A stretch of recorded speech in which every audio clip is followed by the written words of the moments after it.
All right, my name is Rich Schmidt. I'm here with Andrew Bandy-Smith. We're at Antiquum Farm in Junction City. It's July 27th, 2020. Andrew, thank you so much for joining us today. Happy to be here. First question, the most important question for our purposes today is why wine? Oh man,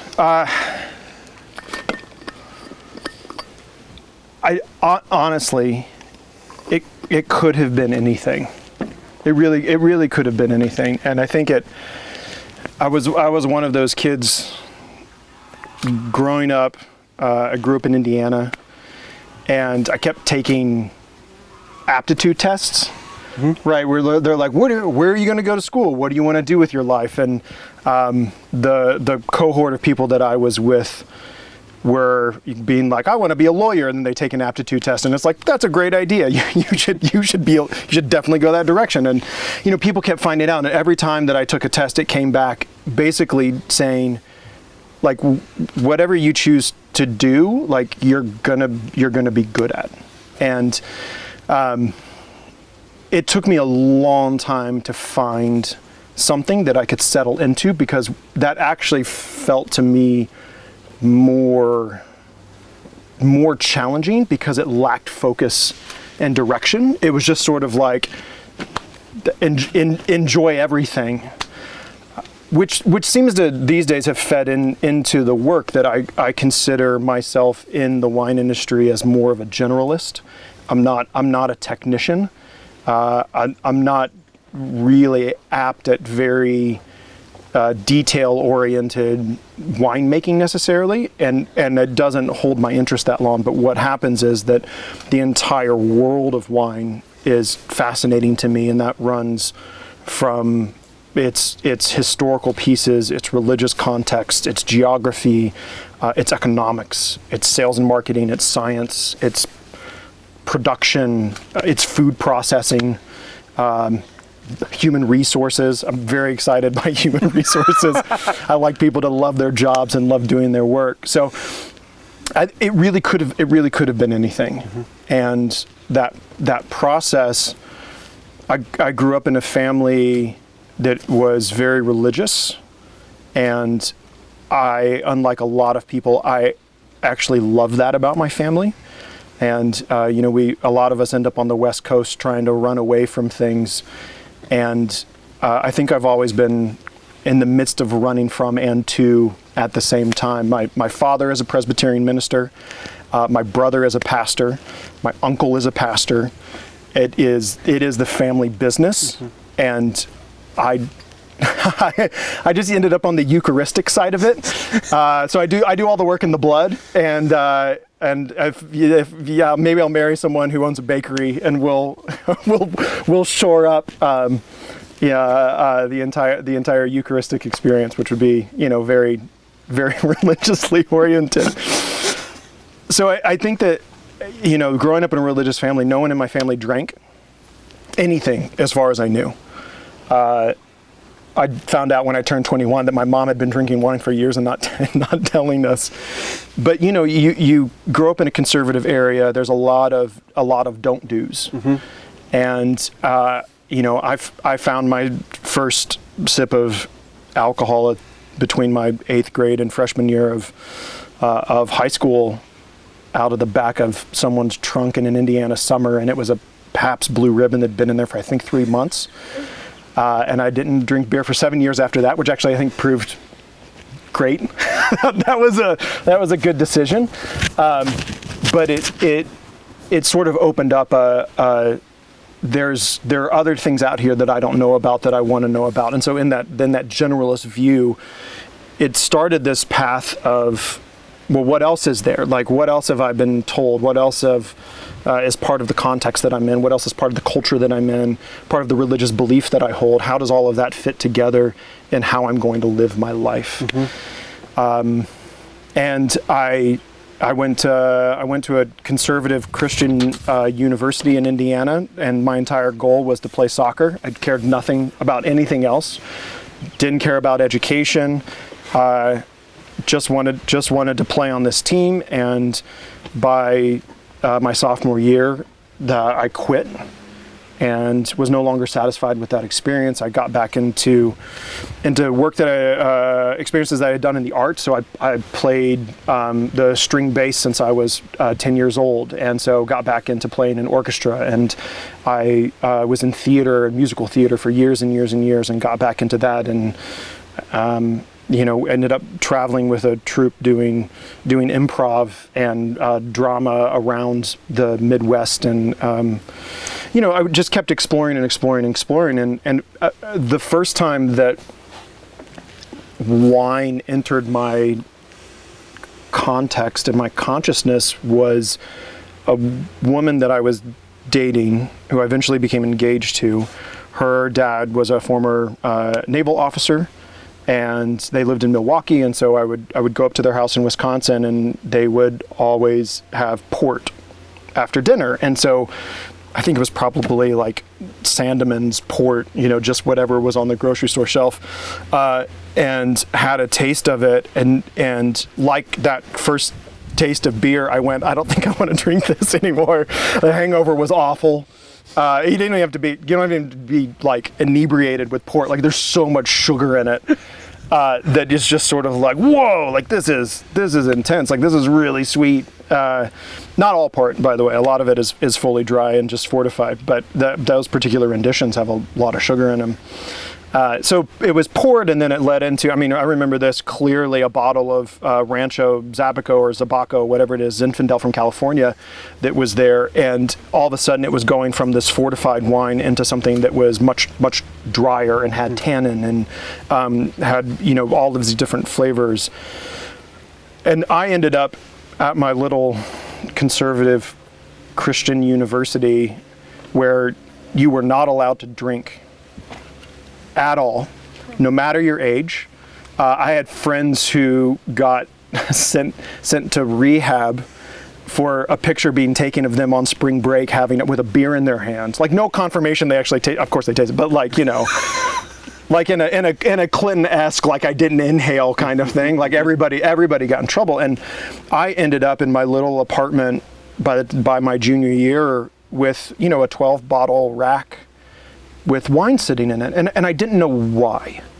There was no clear reason why, except that I was fascinated by it. And I think especially as I moved off campus and started to cook for myself, and I would have people over for dinner, that I was sort of like, oh, like, I think somewhere, like, I know that wine exists. I was a history major, and so that really, when you walk through European history, wine is an intimate part of that. And so it was through that education of knowing that this thing existed, and it existed as part of communion within the church. It existed as part of a meal. It existed as part of sustenance, and not something to be feared, even if we're looking at biblical text, that there's engagement over wine, and being able to cook and bring other people into that, which then I got sent to the dean's office for corrupting the youth, which I was like, yeah, totally corrupting the youth. Like, I'm very good at this. This is, for sure. I'll pay you $50. Like, what else do you want out of this? Which was actually a funny piece of me sitting there with the dean and him going, okay, so like, we heard that people at your house and that you were serving wine and all this kind of stuff. And I was like, totally true. I need to be honest with you. I'm not going to stop. So either we're going to have this conversation a lot, or you can save yourself some time. And he said, well, you've got to go do this like rehabby thing because you got busted and blah, blah, blah. Never heard another peep. Never heard anything else, which is a strong note that honesty pays off.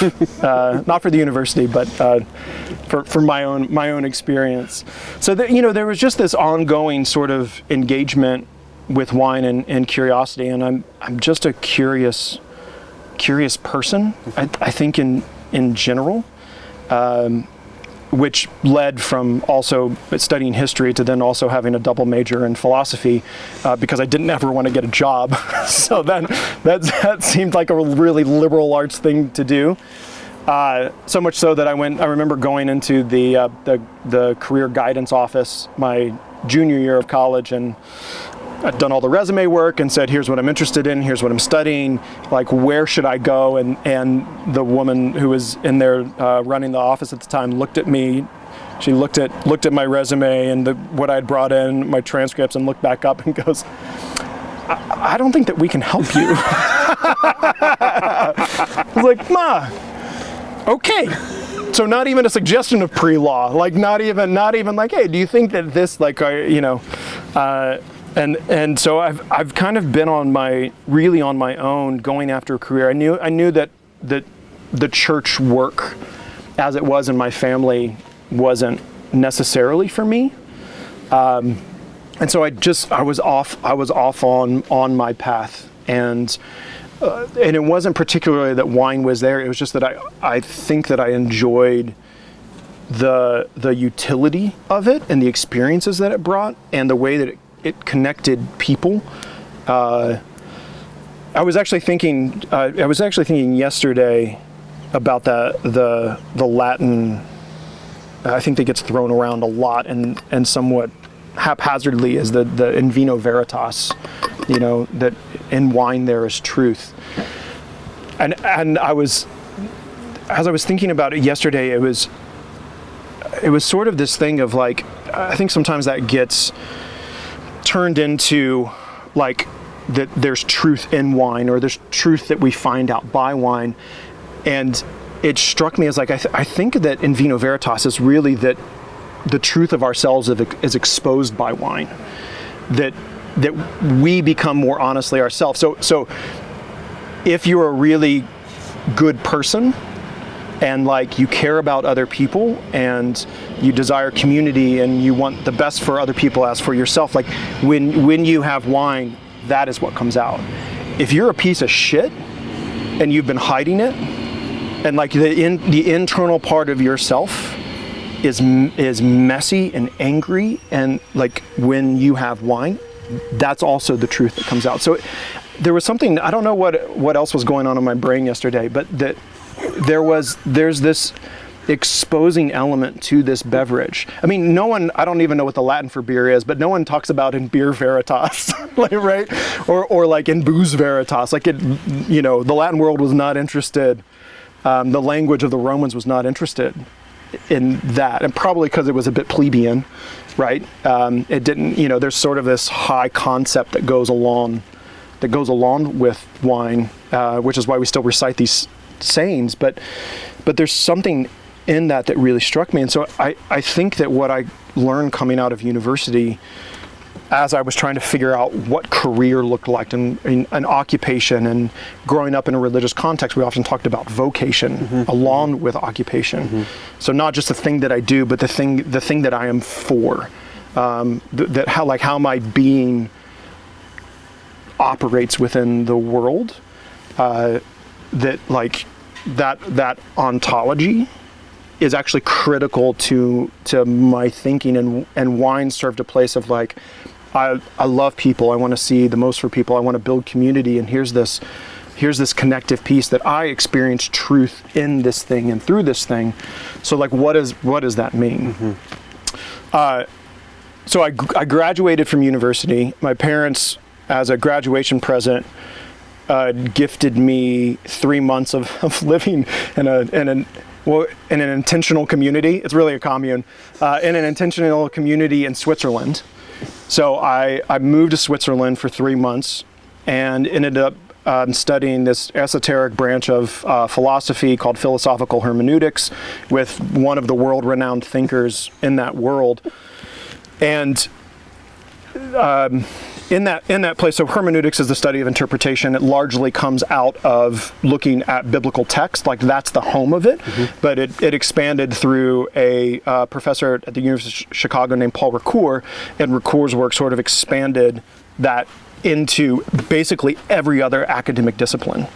That yes, if I work in chemistry, for instance, that yes, I'm doing science, but I like what is like, how do I interpret my own approach to science? How do I interpret the texts of science, whether it's through the scientific method, through hypothesis that I developed, through what we know as, looking at mathematics or how that works within a given field. So that even in what we would think of as like hard sciences, there's always an interpretive element to that. Now, there are plenty of people who disagree with that and disagree with Ricoeur's work. I found it to be incredible, and so I went and studied with this guy named Greg Lowry, who was a student of Ricoeur and was really trying to take in this sort of experiential, phenomenological experience and thought process about what that would look like. And I just didn't have anything to do for work, so going to live in a commune in Switzerland made a whole hell of a lot of sense.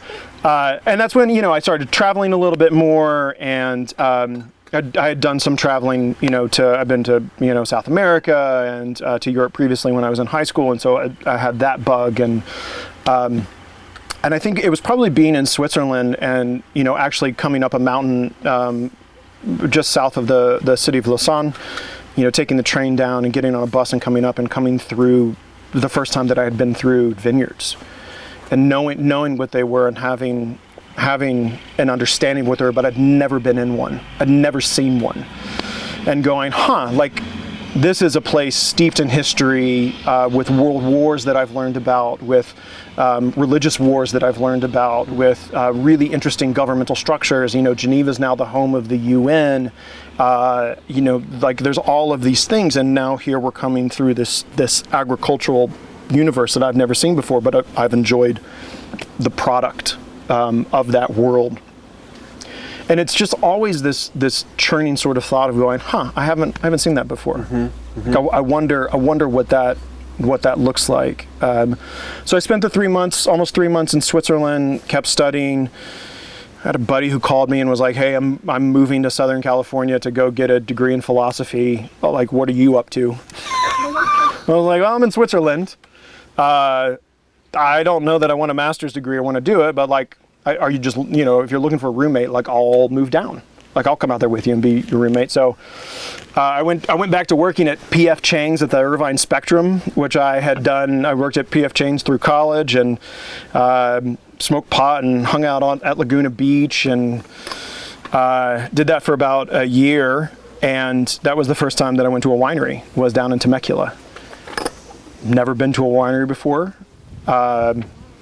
And was just sort of like, this is a world that's really fascinating. Like, what are all these people doing out here in this windy, very little water place somewhere east of San Diego and southwest of Orange County? Like, what an interesting thing.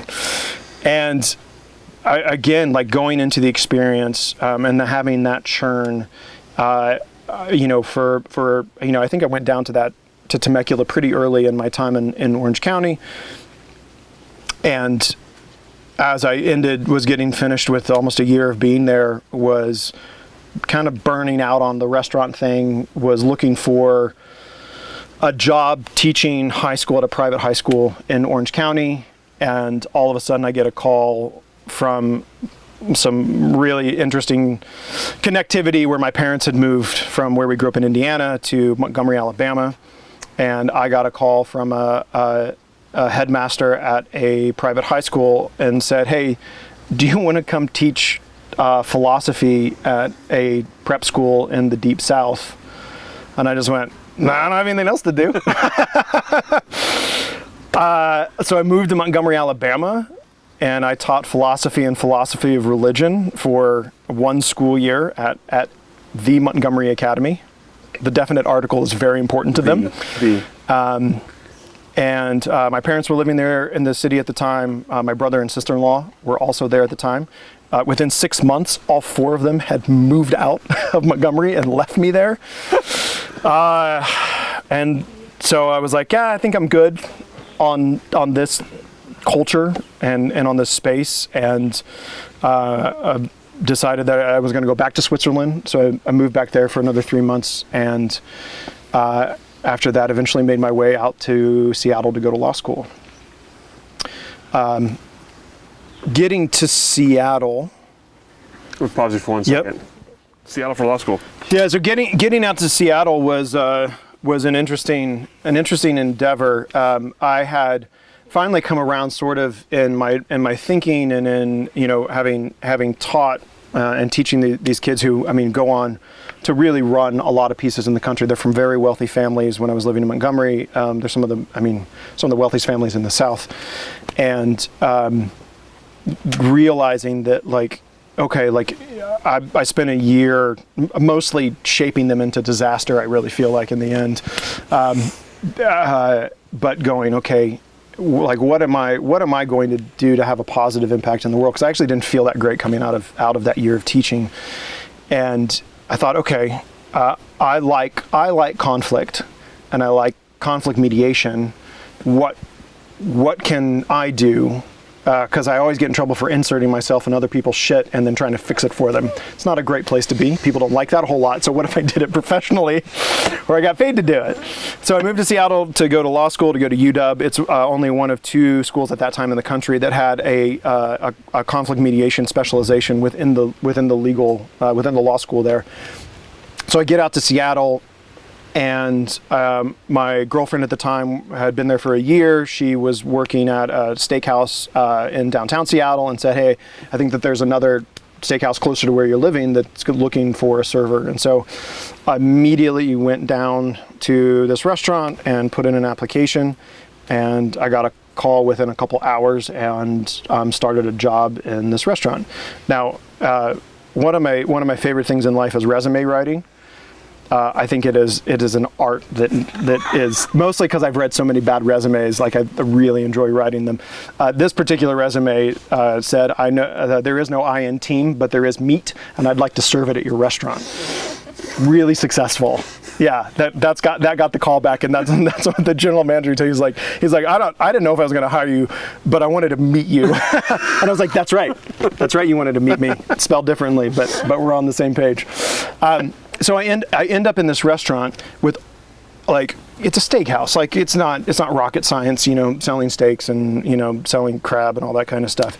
But it had a wine list like I'd never seen before. And it had wines specifically from Washington that I had never heard of before. And I wanted money. And I knew that the way to do it was to go learn about this stuff. And so Woodinville is 20 minutes from Seattle, and we had a lot of local winemakers from there that were on that list. And so I just started going up to Woodinville every weekend and sitting in people's tasting rooms. And at that time, there were maybe 20 to 25 operating wineries and tasting rooms in Woodinville. I think today there's about 120, maybe a little bit more. The district has blown up and grown. Obviously, that's the home of Chateau Ste. Michelle and Columbia. But the people that I was hanging out with and spending time with were the folks at Mark Ryan and at Sparkman and Betts, people that I was fascinated by and who were available because they were running their own shoestring operations at that time. And so I peppered them with questions, bugged the shit out of them. I think they asked me to leave more than once, which was okay because then you just go to the next one down the road in the warehouse district there. And it just kept fascinating me and wanting to understand and seeing people come in and spend time and buy wine and have this joy about them and this experience. And I eventually, about 8 months of being in Seattle, and I was supposed to start law school, and I just went, I don't want to be a lawyer. I don't want to do the work.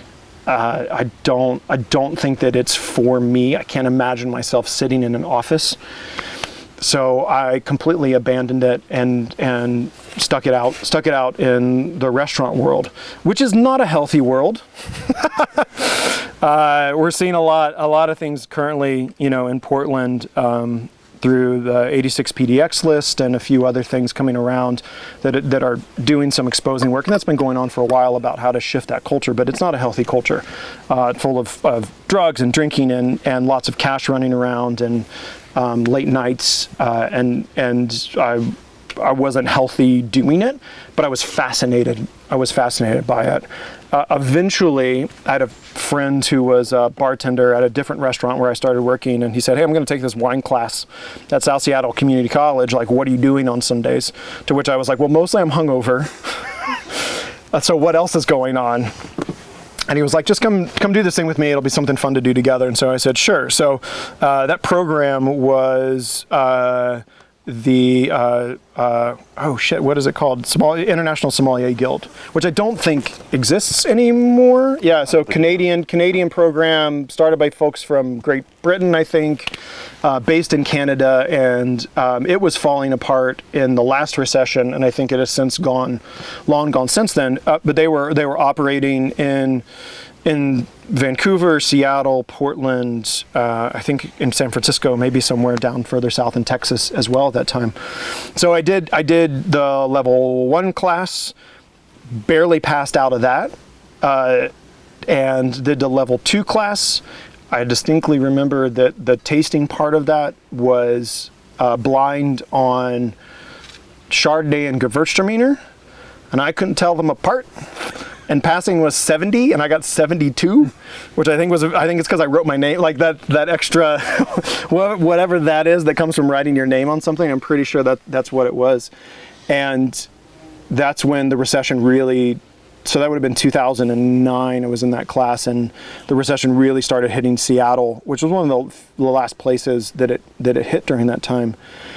And there was one instructor, and she chose, her name's DJ Kearney, she's based out of Vancouver, BC. She was flying up and down the West Coast, and because of the recession, had to make a decision about where she was going to conduct the class, and she chose Portland instead of Seattle. And I sat there, and that was for the diploma level course, which I was available to take if I paid the money, and I went, if I don't do this now, I don't think I'm going to do it. Mm-hmm. So for 8 months, I drove every single Sunday from Seattle to Portland. So I would get off work. By that time, I was managing a restaurant, this great little Italian neighborhood restaurant called Serafina in East Lake in Seattle. So I would get done with work around 2 a.m. on Saturday, go to bed, wake up. I had a buddy of mine who was also there, so we would drive down from Seattle, do 8 hours of class in Portland, and then drive back. And then I had to be back at work for lunch the next morning. So I'd get in at 8 or 10 a.m. and did that for 8 months, going back and forth. Again, I had no idea why, but I knew that there was something in this world that kept drawing me back in, and a lot of it has ended up stemming from growing up in a religious family. I don't think that wine in the Western world as we know it today would exist without the church. And I think that's often something that gets overlooked, but certainly there's a merchant class in Bordeaux that's doing really interesting things, and between wars where the British are coming in and then they're exporting all of the Bordeaux up to Great Britain, and the British are coming in down to Portugal, and the port is going that direction as well. So it may not be a wholly true statement, but the instant you get into the interior of France, and then you get down into Italy, and you get into Spain, the church is driving all of it. Particularly when we think about Pinot Noir in Burgundy, there is no Burgundy without there being monks. And granted, they're theoretically celibate. We all know that's not true. But they don't have kids necessarily. They've got nothing but time on their hands except to pray and eat meals and commune. And so what do? Well, they start mapping and writing and identifying, and there's a whole fascinating history there that really comes out of what the church is doing. And I found an affinity for that. Obviously, being a student of history, the shaping of the Western world has happened with wine. And it's not always good. I kind of used to think, well, every great thing that ever happened in the Western world, there was wine at the table. But every fucked up thing that happened in the Western world, there was wine at the table. And to not remember that is to not remember the power that, yes, wine can have, but that booze also has. That wine is not alcohol, but it includes alcohol, and alcohol is also a place where we see incredible destruction. And so, if we, establishing that full picture and trying to understand it from that much more broader historical context, it continues to have I feel a tension with it where it draws me in and it pushes me out, and it asks for more, and it gives less sometimes, and sometimes it's expansive, and sometimes it's, you know, in tiny little minuscule pieces. But there's an engagement there that I feel as part of an intellectual endeavor, but also as an experiential endeavor. And I think that that's the beauty of this thing that I just kept pursuing because I didn't know what it was going to bring. I think you've interviewed Seth Morgan Long. Mm-hmm. Yeah. Seth was in my class in that diploma program in Portland. I was terrified of him. That guy, like, we would sit there and taste wines. And I made it through all the way through those first 2 levels of the International Sommelier Guild Wine Fundamentals course in Seattle, never giving a tasting note. Everyone had to give one. I managed to not do it. Actually, in Seattle, where I met my now ex-wife, the first time I heard her give a tasting note, I was like, I'm never speaking up in this thing. Like, she was professionally trained chef, like accomplished. Her name is Julia Bandy. I don't know if you've talked to her. She's works at Soder Vineyards, and I mean, you should talk to her. She changed, and I don't think I say this out of turn. She changed the way that hospitality operates in the Willamette Valley, and you should talk to her about it because she's fascinating and brilliant and unlike anybody else that I've ever met who works in this business. You know, so then I get to Portland, and now I'm terrified by Seth because he's sitting there and identifying wines, like, and I'm like, I thought it tasted like fruit. And he's like, yeah, but it's all of these fruits. And I just didn't have muscle memory for any of that.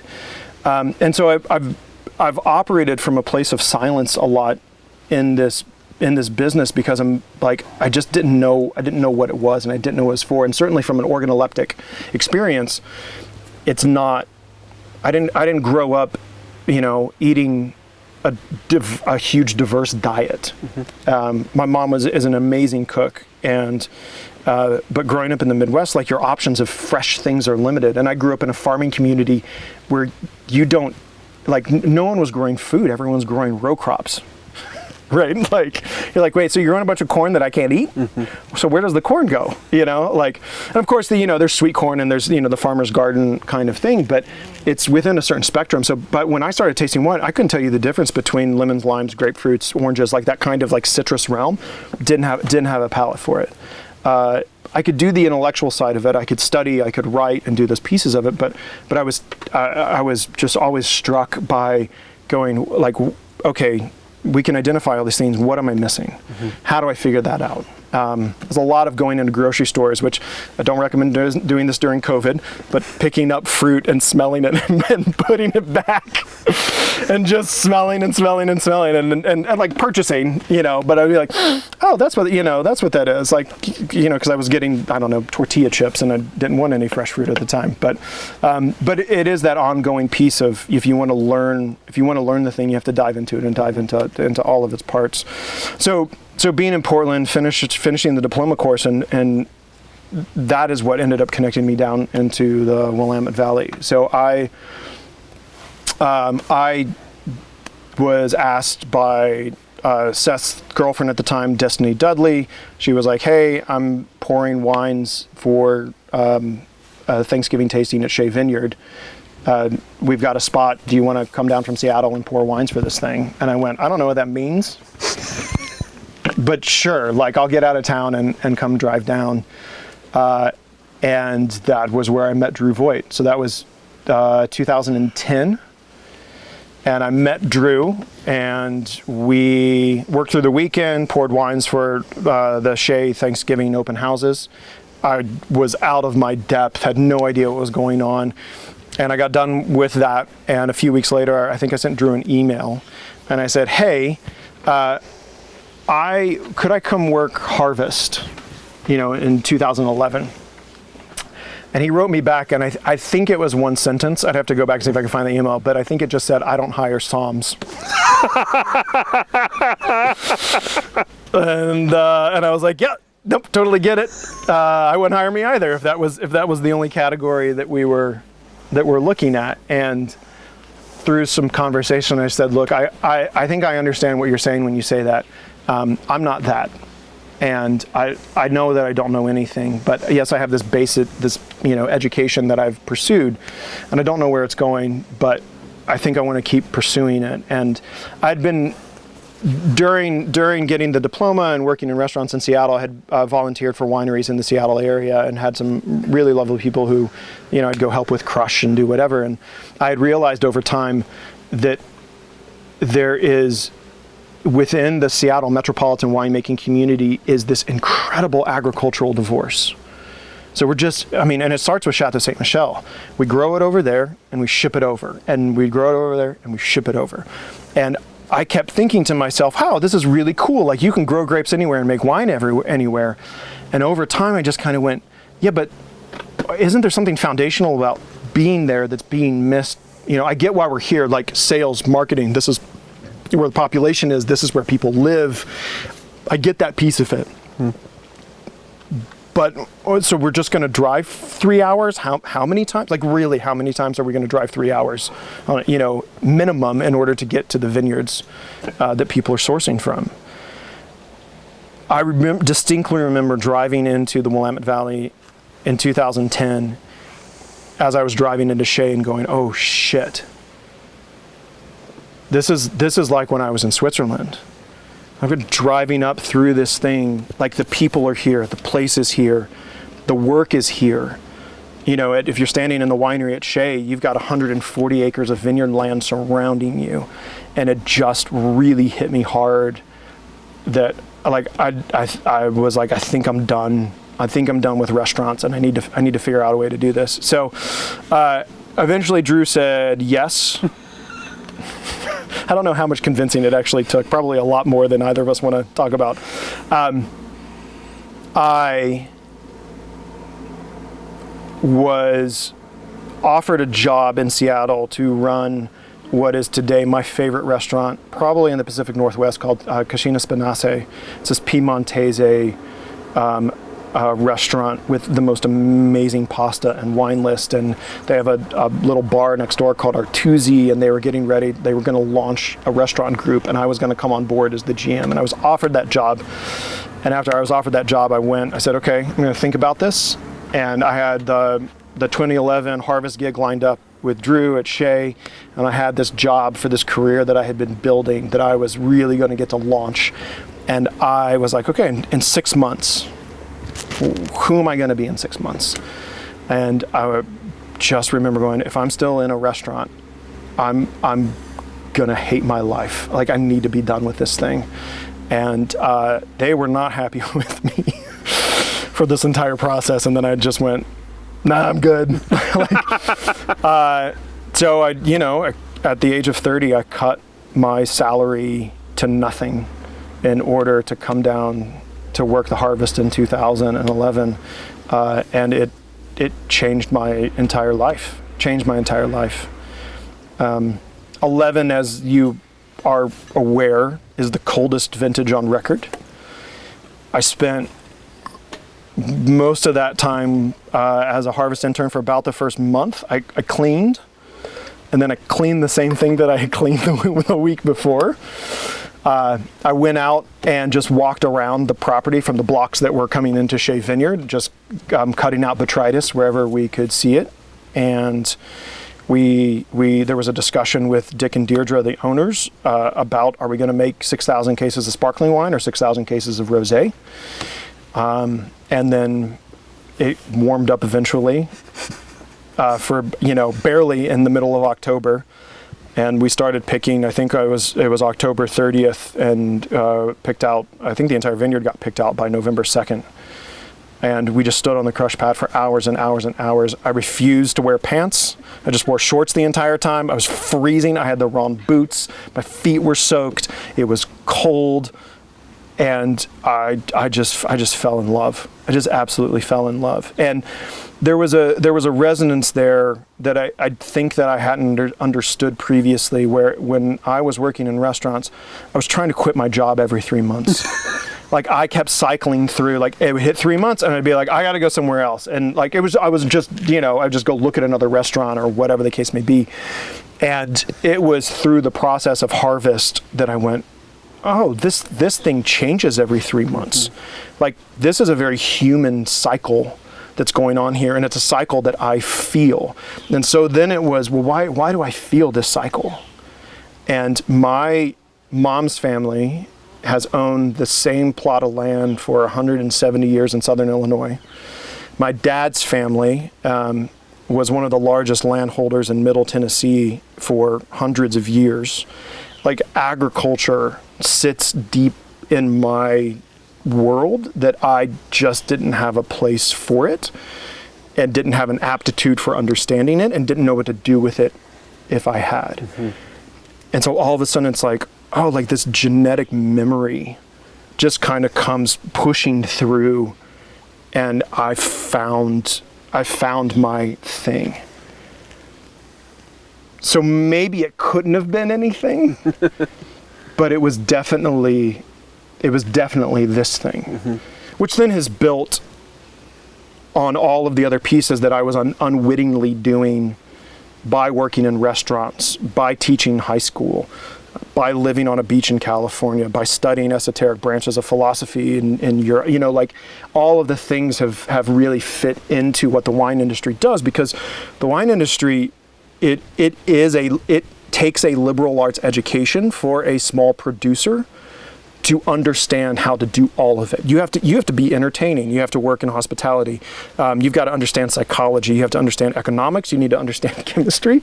Biology is a great thing to have. You better understand geology, right? Like, you can just go into that multiverse and all of a sudden go, maybe the wine industry, if you want to be a small producer and not, and just carve out your own little niche, maybe just getting a liberal arts education is the best thing that you can possibly do.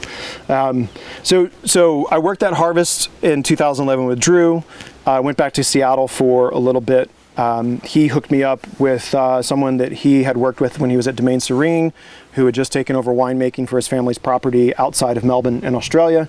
So I went down to Victoria and spent 4 months in the Macedon Ranges on the coldest vineyard in continental Australia, making sparkling base and trying to make Pinot Noir at a place called Hanging Rock Winery. Came back from there, was helping to build some luxury wine tourism with a company called Evergreen Escapes up in Seattle and in the Willamette Valley. And during that summer and coming back, I'd worked this vintage with Drew. I'd worked in Australia both for male winemakers, and I just had this thing in my brain. I was like, I want to work for a woman. I didn't know why. I just thought, I know these experiences are going to be different, and I think there's going to be a different value set that comes along with that. Some of that is that generally the best friends that I have in my life are female, and so I think that I also felt that like I have getting along with women I find easier than men a lot of the time, probably because I talk too much, as you can see. Like, the verbal piece of life is really great stereotypically in the female side of the world on that gender separation. But I thought that I would learn something different. And I think that I thought that I would see an approach different. So I applied to 2 places for 2012, and it was to Archery Summit and to Antiquum Farm. As I have gotten to know Maggie from Antiquum in later years, I know why she never responded to my email. It's because she's really bad at it. But it would have been lovely to work for her, but instead I ended up at Archery Summit in 2012, which was Anna Matzinger's last vintage there, which none of us knew at the time. Kay Payne Brown was the assistant winemaker, and Lee Bartholomew was the vineyard manager and co-general manager along with Anna. And it was an absolutely extraordinary harvest. I've actually gotten to, between that harvest and the one previously at Shea, the rest of the harvest intern team at Shea was myself, Leah Jorgensen Cellars, and Ashley Campion, who grew up in the Willamette Valley and is the associate winemaker at Limmelson. The 2012 vintage at Archery Summit was with Morgan Beck, who's the winemaker at Johann, Merritt Kane, who he and his wife Camille own property right across from Eminent Domain up on Ribbon Ridge, and then this goofy Australian guy named Christian Bradshaw who works in the Yarra Valley today. And so I've been fortunate to be on intern crews of people who were pursuing careers. Maybe they didn't always know it at the time, but it's been a serious group of people every time. Like, people really cared about the work, and were interested in doing it for the place where they were. There wasn't goofing off. There was certainly joy and enjoyment of the work, but we took it really, really seriously. So that vintage at Archery Summit was a foundational. Julia and I had started dating the year previous, and she came down and worked 2012 at Shea. And after that vintage, we decided that we were going to stay in the Willamette Valley. And by, I don't know, there's no jobs when you are in the Willamette Valley post harvest. Everyone is looking for a job, and there is nothing to be found, and it's really frustrating for a lot of people. And we were those people. I mean, for she and I, neither one of us had been without a job since we were basically 10 years old. To all of a sudden be unemployed, to have no prospects, to be going, okay, do we go, she was a restaurant person as well, do we go back to Portland and where we know we can get a restaurant job, or do we stay here in this community? And our decision to stay in the community was going, look, like this is where things are happening. If we go to Portland, we might lose it. Like, let's stay here and do it. She worked at this horrible restaurant that no longer exists that was in Dundee. I worked at Walnut City Kitchen, found a restaurant gig and put together a wine program there. That restaurant no longer exists. It was owned by Scott Cunningham, who owns Community Plate. And we came into spring. Jules ended up getting a job at Soder. I ended up getting a job working for Drew Voigt for his own project, and we set off into our career paths. And there's no good reason for it to happen other than being there at the right time, showing some kind of competency for the work, but being in the community meant that we had that information and we were readily able to take advantage of opportunities that came around. And I've counseled people for years now who are in that same position post-harvest, who they're like, yeah, I'm just going to move to Portland. And I just go, okay, do you want to work in the wine? Like, of course, the urban wine scene in Portland has grown a lot, and there is opportunity there, but like, there's not as much as there is if you stay down the valley. And even though McMinnville is 35 miles from Portland, sometimes it's 2.5 hours. And my heart goes out to people who may have decided to live in Portland and make that drive all the time. And I get it, but holy shit, like that, it is a challenging thing to do that. Like getting into the community, having experiences, meeting new people, all facilitated the way that we were able to move occupationally. So I started working for Drew. So it was he and I. I mean, if you come out of harvest and you think, I know something about wine, and then you get through the rest of the production year and you go, I was wrong. I know nothing about this. And certainly while getting sommelier certification and passing the diploma level for the International Sommelier Guild and working in restaurants and selling wine and buying wine certainly opens up the world of wine. It tells you nothing about making wine. Absolutely nothing. And it was really a career reset for me to do that and then to go into the cellar. And I mean, Drew is an amazing human being in this world.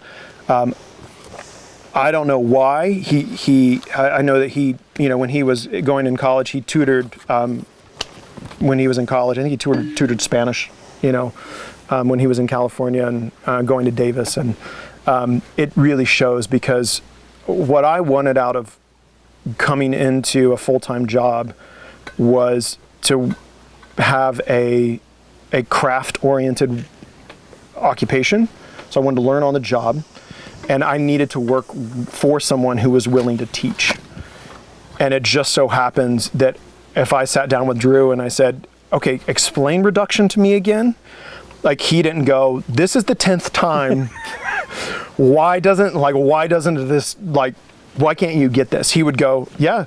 And so we crack open Rainier's, and we sit and for, 2-3 hours, it's just him talking about reduction and me taking notes.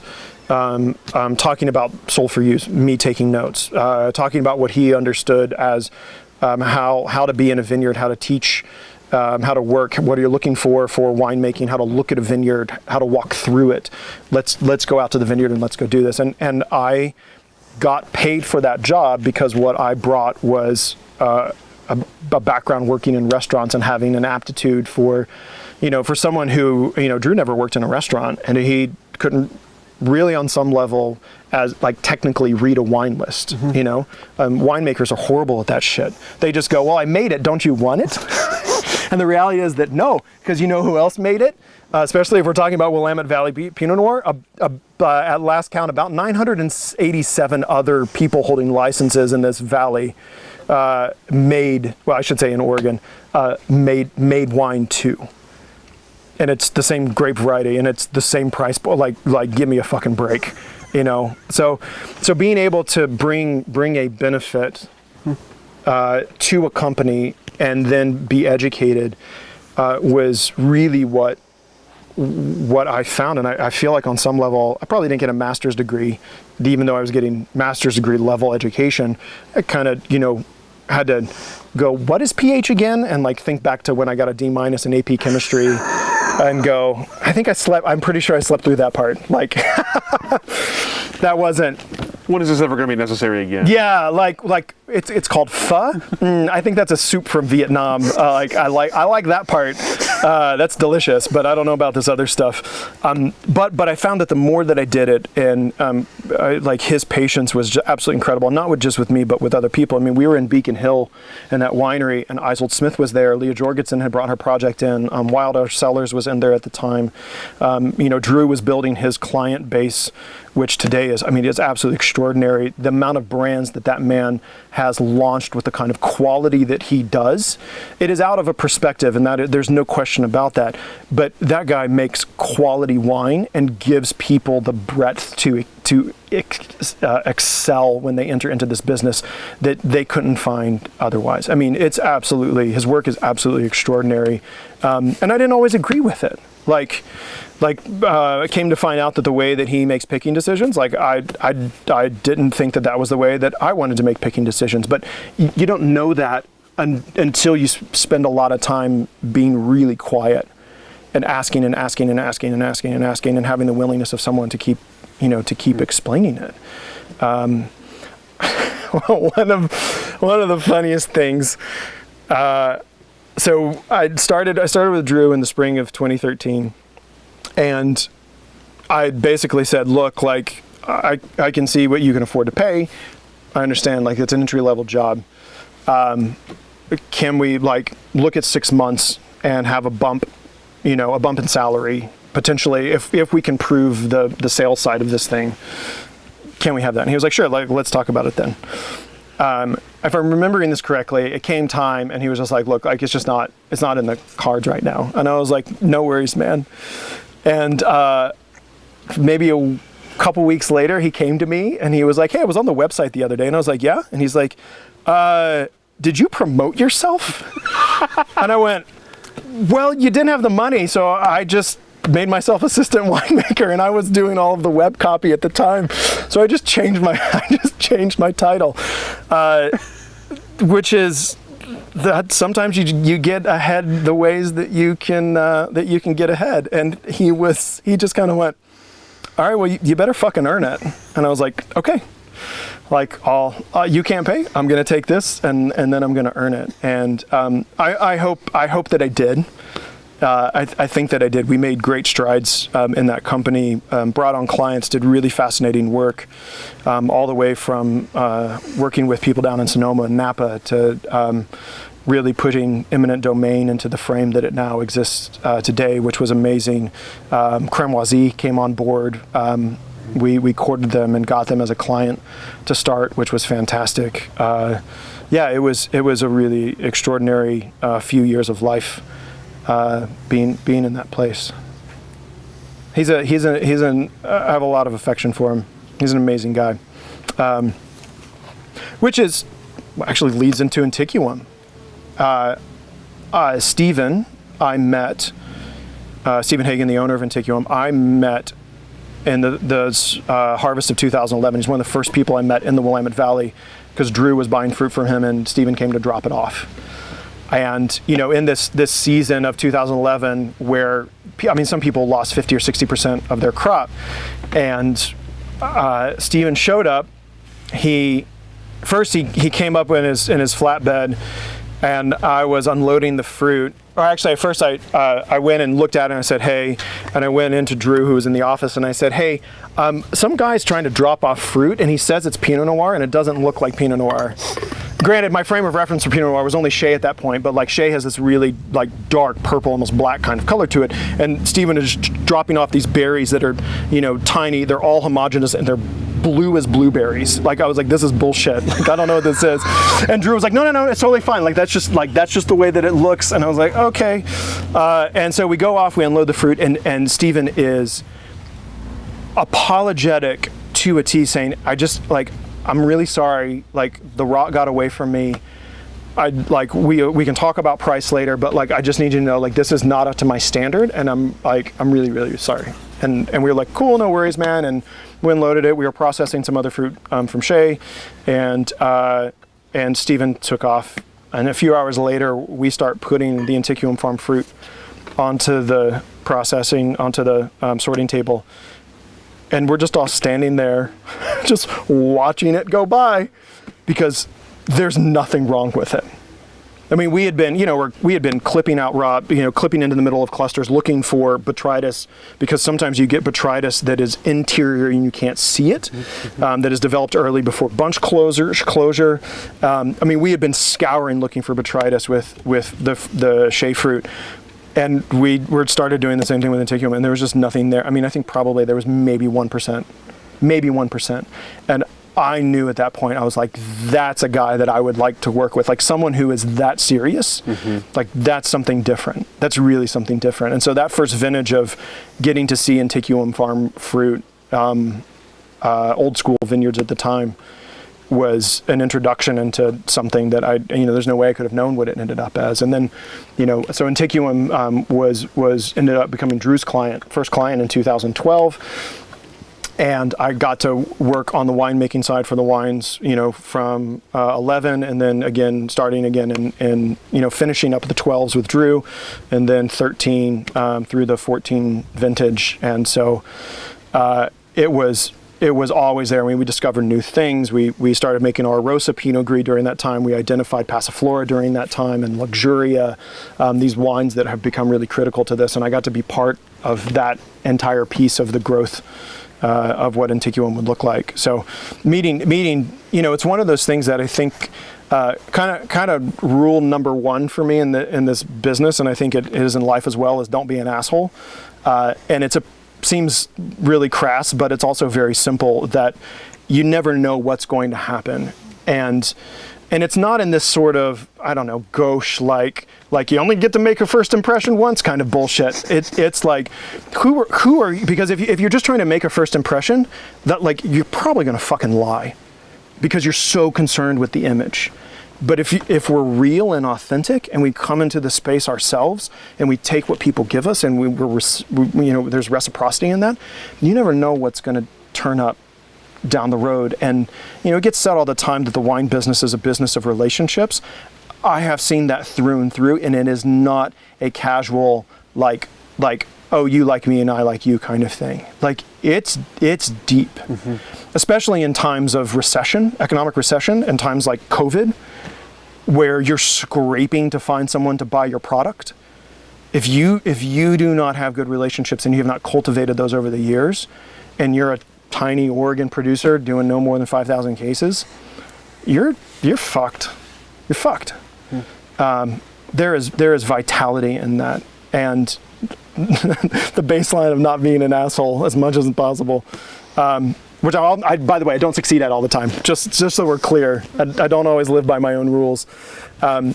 There are extraordinary things that come out of it, and really special things. It probably sustained when Stephen and I sat down for a beer in the spring of 2018 just to catch up. And he said he was, expressing some frustration in the custom crush situation. He was still with Drew at the time, and people get frustrated. Like, custom crush is a challenging environment for everybody. It's really useful, but it has challenges. And Stephen had been client 1, and now there were 16 clients ish. And he was feeling that, and he wanted something different, and had always felt like for him, that I had identified things in this property and in this place that really resonated with him, and had thought that he would come to me, and we sit there talking about this thing. And at the time I had taken some time off from work, and he comes to me and he's telling me these things, and I'm like, dude, I don't have a job right now, right? Like, I'm not working. If this is something you're interested in, I'm interested in it too, but we also need to talk about the relationship piece of it, because you're leaving the person who built this thing for you. Mm-hmm, mm-hmm. I'm potentially taking it from my mentor. Like, this is going to be rough. And I think that if we all had not had good relationships, it was a struggle for months. It was a struggle when that came on. I didn't speak with Drew for a long time. I understood why. I really had hoped that we would come back around from it, and we have, which is great. But you could otherwise just write somebody off and be like, oh, you're screwing my life up. And there's something more foundational to it if we engage in relationships that way. I think that's really, really critical. And wine it's an amazing avenue. It's an amazing avenue for it. That's for sure. So, I ended up leaving Harper Voigt in the spring of 2015. I was looking for more growth, and it just wasn't available within Drew's operation. I know that was disappointing for him. It was actually disappointing for me too. Like, I felt like we were doing some really interesting things, and I wanted to continue that growth. But it wasn't for where I wanted my life to go. The compensation just wasn't available. Mm-hmm, mm-hmm. And I'm not money grubbing, but I like money and what it does, because it buys more wine to facilitate facilitates more community, which is nice.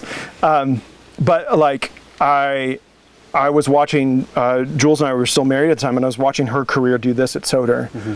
And I was like, well, I want my career to do that too, but it's got to be on my own path. So Adam Smith from Isold Smith had helped launch Nicholas J, and I knew that he was moving out of that project, and they were going to be looking for another a winemaker, and so I kind of had peppered them and kind of weaseled my way into an interview, because I had gotten to know Jay a little bit more than Jean-Nicolas when they were around Adam, and that was a really good, like, going into a first interview for that, like, next job kind of thing, where sometimes I just wish I should shut my mouth. This interview is going to be a lot of me going back and going, I really should have shut my mouth about that. But I sat there at, the work was being done at Adelsheim at the time, and I sat at Adelsheim in a trailer, a single wide trailer they were using for an office with Jean-Nicolas and Jay, and we were talking about Bishop Creek Vineyard, which is still mostly own-rooted, an older vineyard around, and one of the questions that was asked was like, do you think it's important to protect own-rooted vines? And my response was to look at Jean-Nicolas and say, hey, Jean-Nicolas, how many own-rooted vines are in Burgundy? And he kind of was like, none. And I went, yeah, so I think it's pretty fucking important that we protect them. I think that's when I didn't get that job. I think that is the exact moment that they realized that I was not the fit, that there might be a little bit too much contention, and I don't know that my humor works in Burgundy. I don't purse my lips enough, and I don't go, enough. But it was a really great interview process to go into, and to know that, like, Jean-Nicolas is one of the greatest winemakers in the world.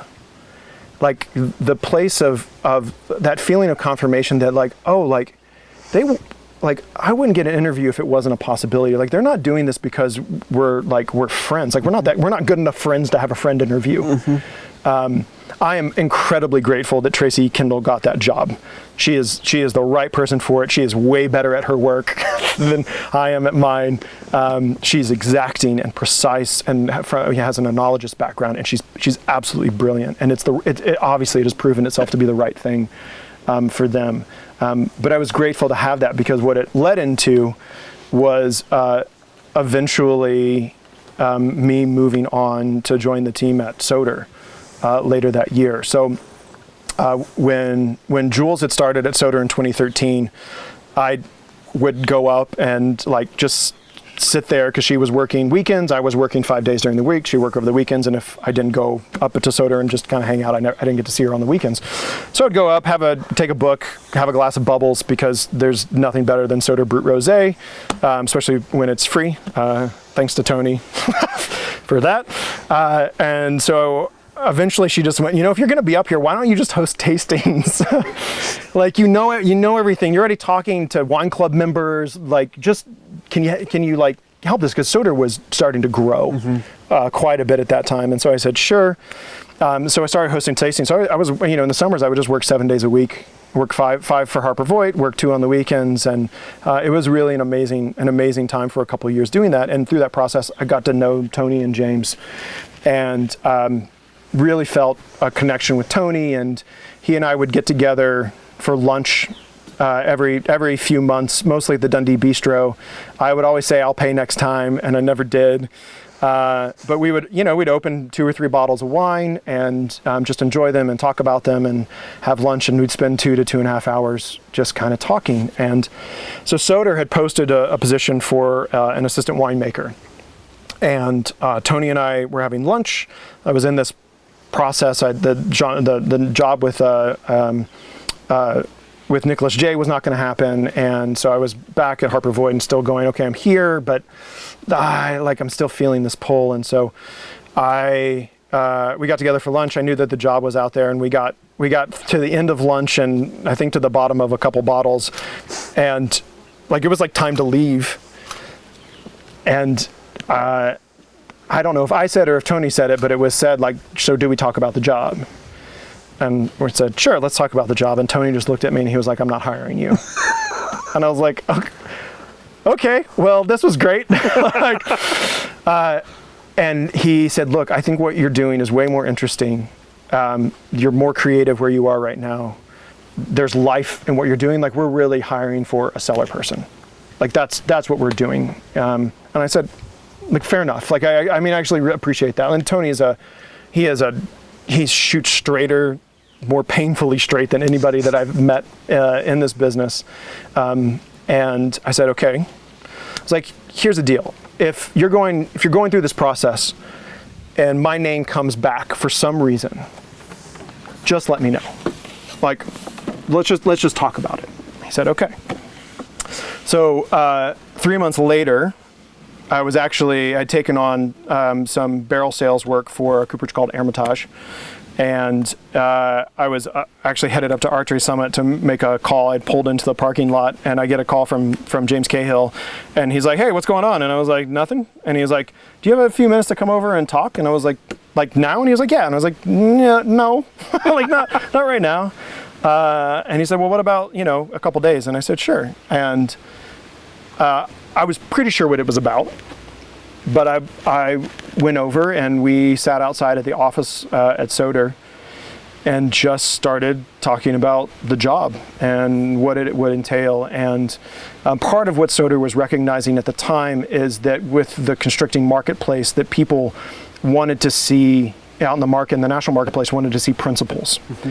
And that meant owners and winemakers.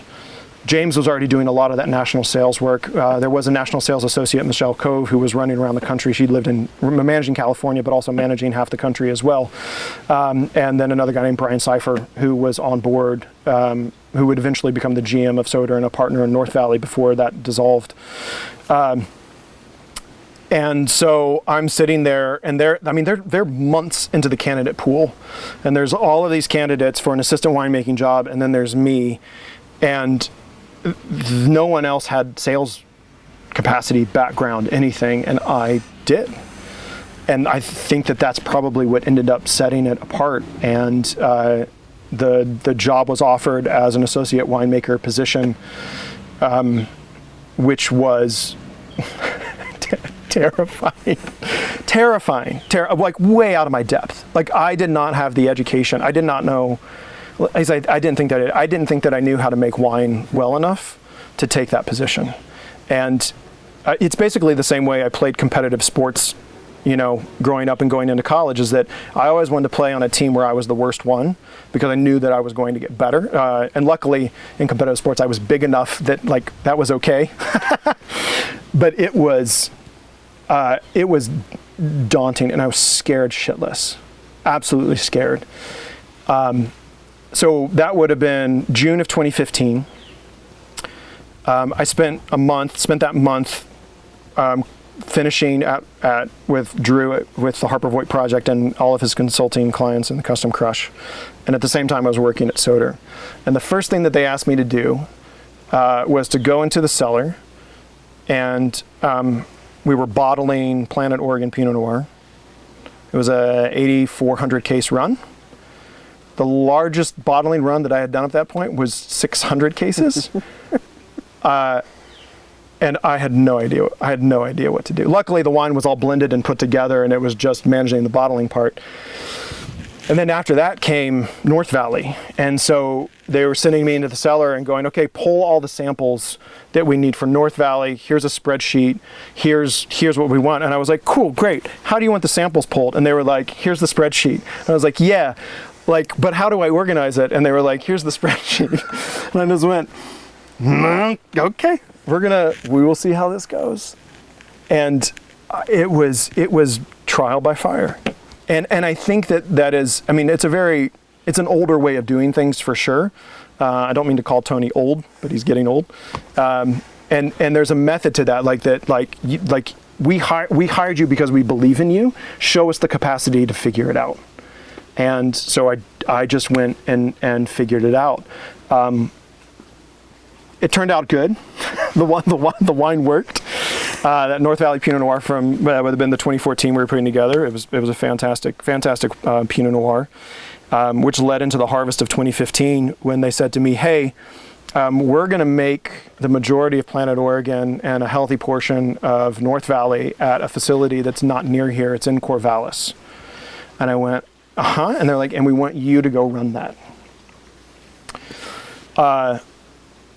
So there's a facility in Corvallis that used to be called Bellevillet Cellars. It went out in the recession, 2009, I think, was its last vintage. Joe Wright was the winemaker partner there, who then eventually is at Left Coast, and running that now and doing great work there. But it basically had been a place to stick bulk wine. Eugene Cellars was sticking bulk wine there. I think for some California producers, they were sticking bulk wine there. Bill Kramer, who's been around forever, doing work at Benton Lane. He also makes wine over here at Pfeiffer still today, had been at King Estate. He was sort of helping the owner, Steve, manage, some of the process that was going on. And we came in 2015. Soder had trialed it, done about 20 tons there, 20 tons of Pinot Noir in 2014. And in 2015, they just went, here you go, have the whole thing. The maximum amount of tonnage I think we did at Harper Voigt was about 125 tons. We did 286 tons through a 150-ton facility in 2015. And we had to go get, that crop that year was enormous. We had to go get another facility for 100 tons over what we thought the estimate was going to be. Simply just by math. And it wasn't like, it wasn't like this huge difference. You look at multipliers as you're getting into lag phase in the vineyard, and you look at historical averages, and you kind of go like, oh, here's how much crop we think we're gonna have. By the way, crop estimation is a bullshit art. Like it's really bad. But when you start doing it at scale, it gets worse. So if you're at 1 acre and you're looking at a crop estimate where, say that your multiplier for that season, instead of being historically like 1.9, it's 2.1. That's not an issue from 3 tons to 3.2 tons or whatever that equals out to be. If you do that across 60 acres or 100 acres, it becomes a really interesting experience.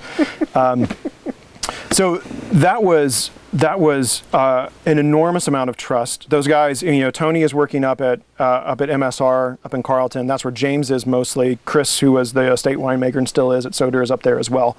I'm down here with an intern team. We're all living in the same apartment.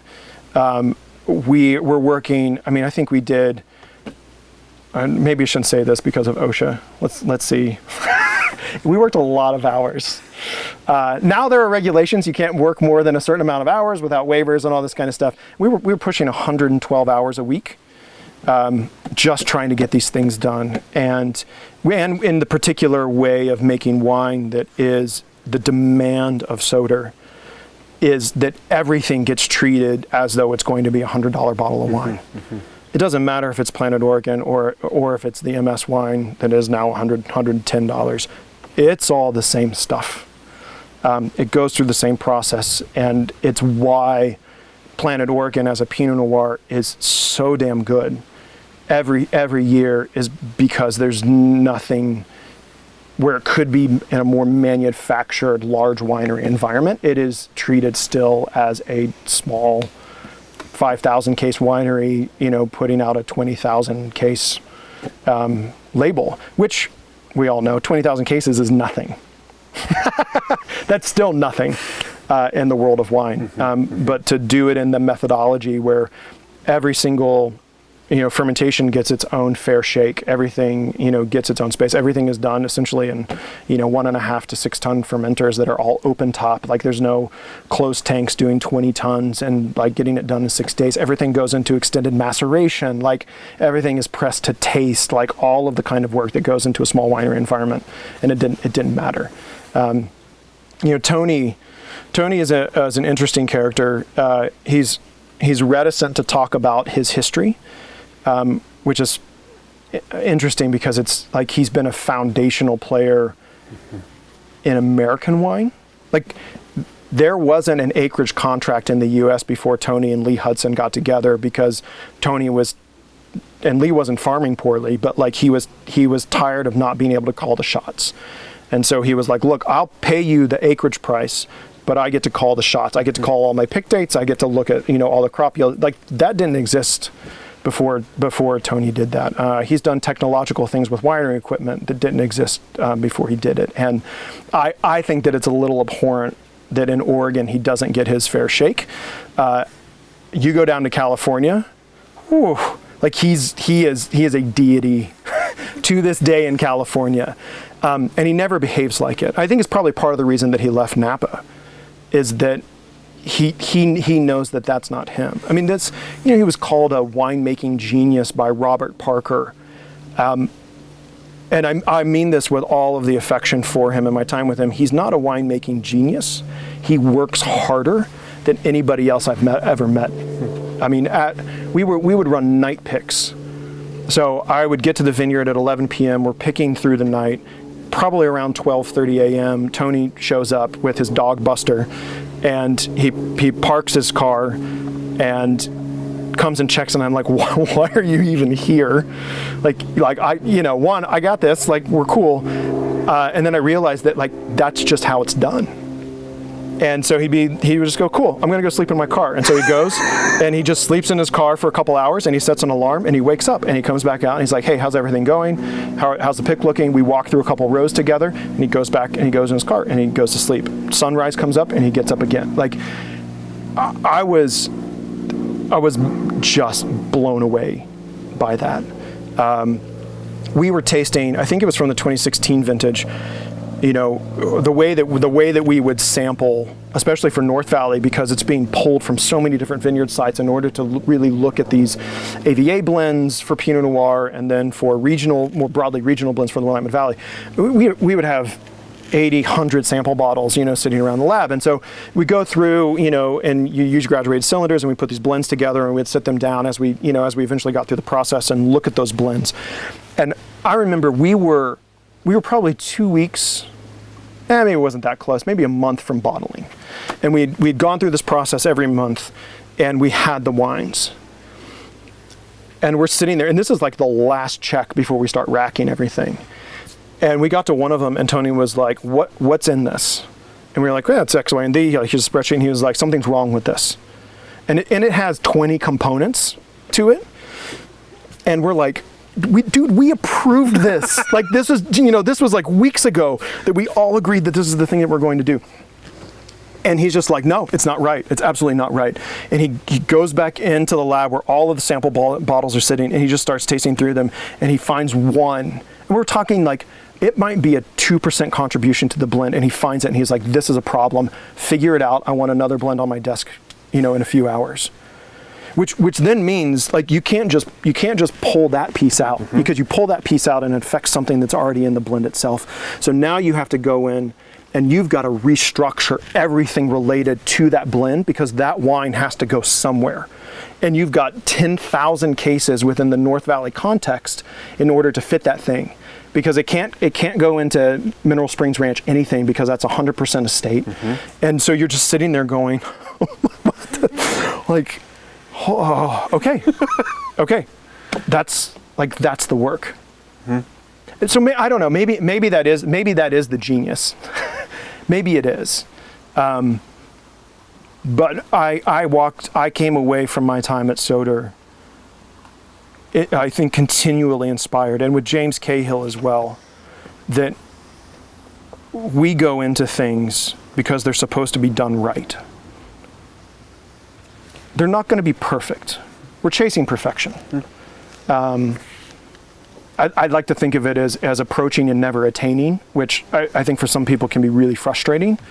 But when you feel the obligation to do that, especially when, from my perspective at that time, the obligation is on someone else's behalf who's been doing this for 40 years, and if I fuck it up, my name's not on the bottle. Like, no one knows that I worked there, right? Like I'm this background monkey, you know, running around and climbing on barrels and, you know, trying to do the best work that I can, but like, that's someone else's name. That's real. And so if we're going to go into it, we have to get it done right. We have to get it done right. And that has range to it. You know, it's not absolute. And it's not necessarily moralistic, and I think right and wrong, we think in those terms a lot of time, is that binary. But there's something about just getting it done and getting it done until it's done. It's not healthy. One of my favorite Drew Voidisms is the obsessively crafted wine things, and he cracks the joke about how that's not a compliment. And I think I learned it by watching you, Dad. You know, like that's that space that I continue to occupy in the work that I do. Is that, you know, we get it done, and we get it done right. Yeah. Okay, I've been talking for a long time. There's got to be a question in there somewhere rather than a monologue. You're making me do work now? I don't know. How are we doing?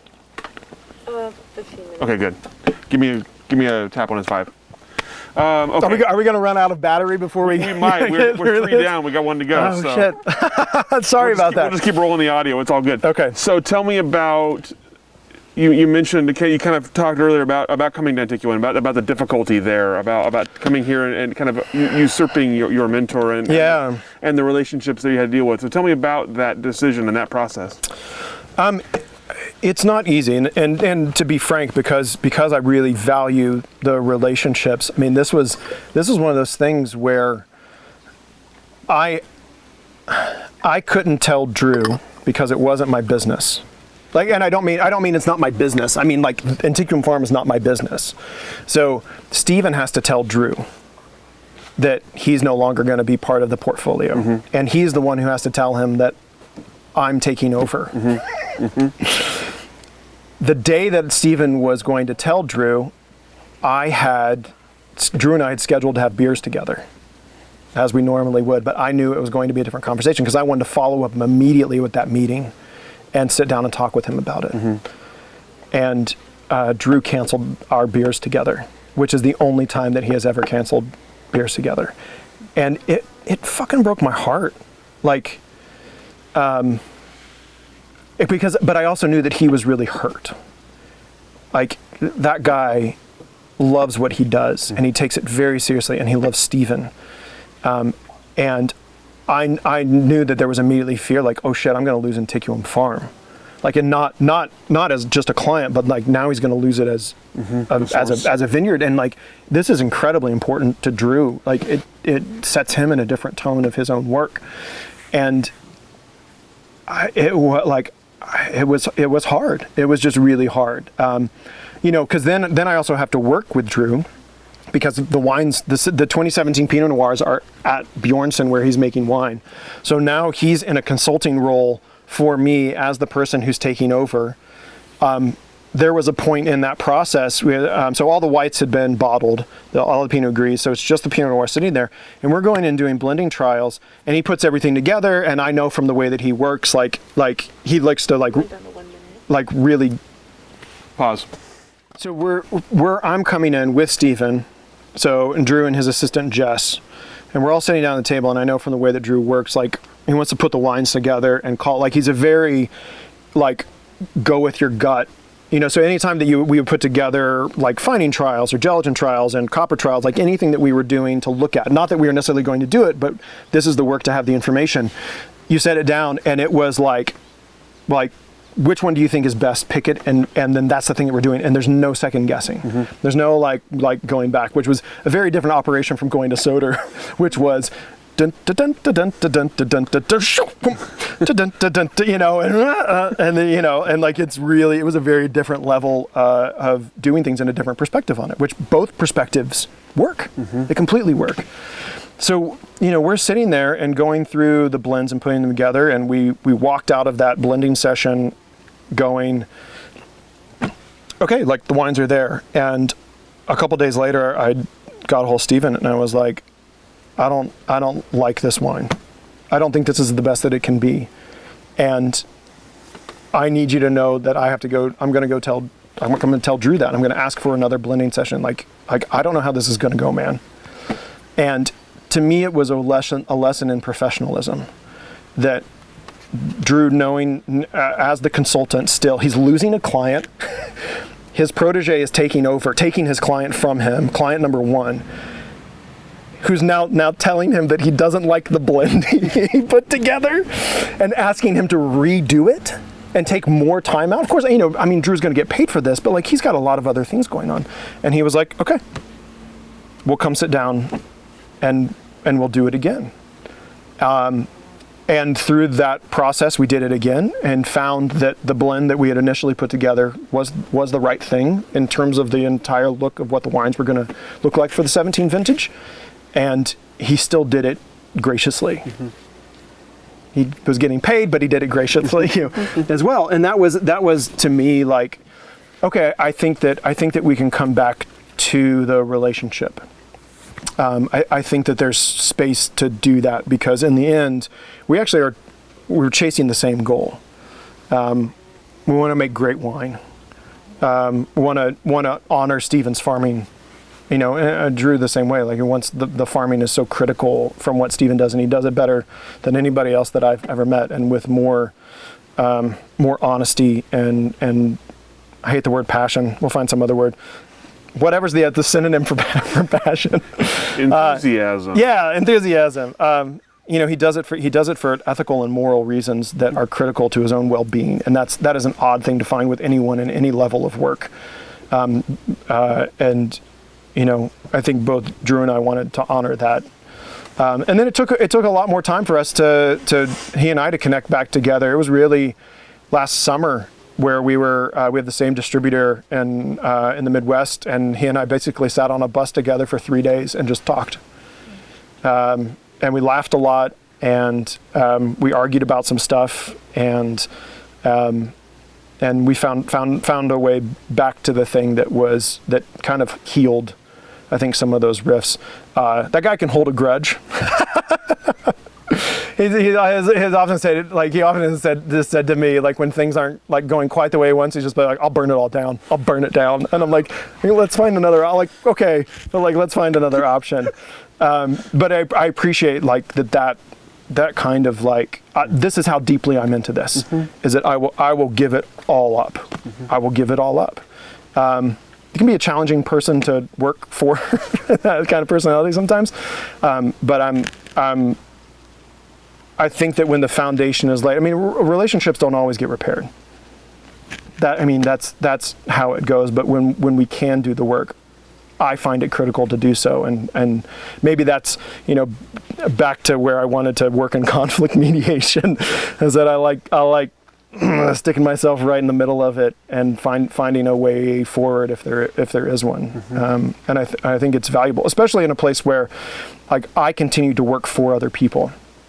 I don't own my own brand. I don't have an intention to. I think that my work is better done helping other people get to the vision that they hold, that they may not know how to do it, but they can see the path that they want to be on. And I, through my education and through my own personality, I'm really good at the listening, interpretive, mediating practice piece of that. And I think right now the greatest thing that happens to me every year with any of the wines that we make at Antiquum Farm is that when we get to the point just before bottling where we're tasting through them at that last point, and either Stephen says it or he doesn't say it, because he has, it's really fun to taste with him in the cellar because there's just he's very contemplative. He would say that he doesn't know about wine that way, like he doesn't have the language for it, so he's not really sure, but he's such a gut guy that you can tell, like the intuition is there.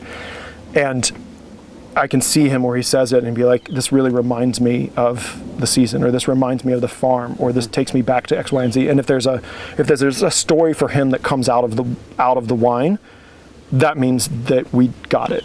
And that's all that matters. Like I don't need praise. I certainly don't need points.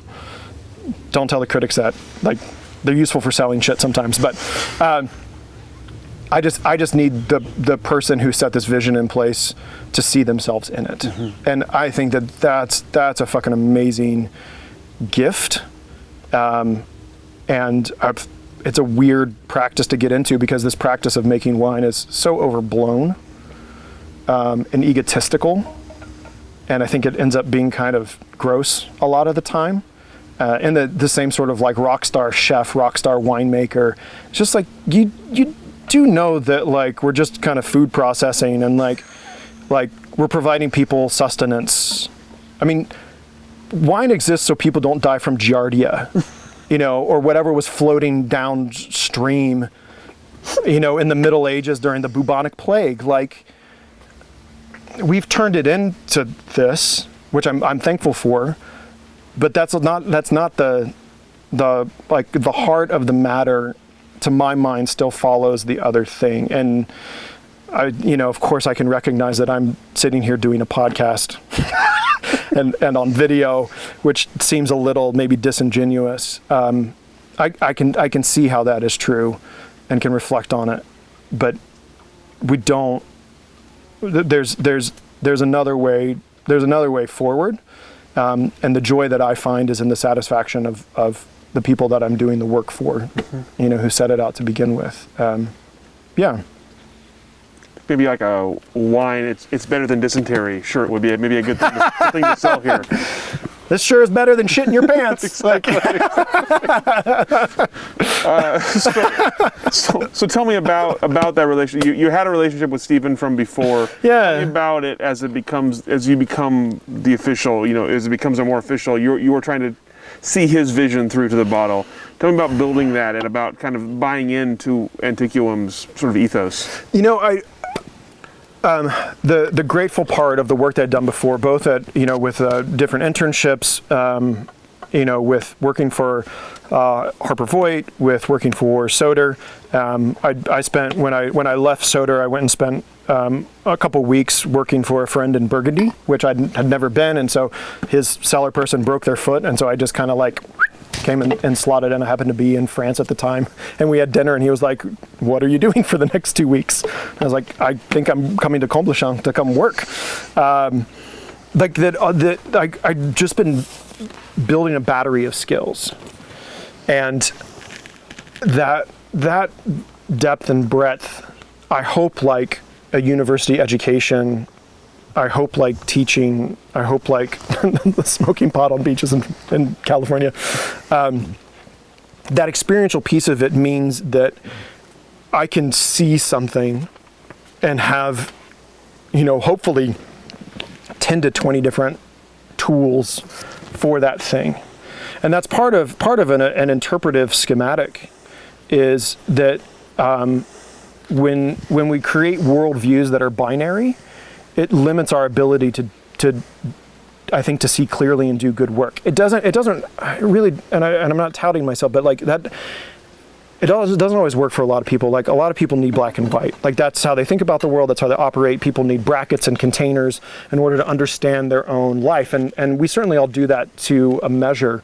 But in this space with it, someone else's vision, I mean, probably the first 2 weeks that I was back on board here, fully taking charge of the winemaking with Antiquum Farm, I think Stephen probably was second guessing his decision, because I was just like, "Hey, we need to sit down again, and I need you to tell me the story again, and I need you to come walk with me in the vineyard, and I want to have dinner with your family.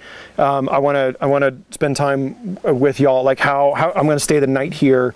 I want to live and breathe and do this thing." And because I wanted to get as big of a context as possible, and I still do that. Like it's ongoing because it keeps changing. I mean, part of the vitality of this place is that it's not set into a pattern, except the pattern that it itself has created, which means that as nature, we are on our toes in a responsive way. I mean, Stephen talks about farming by observation.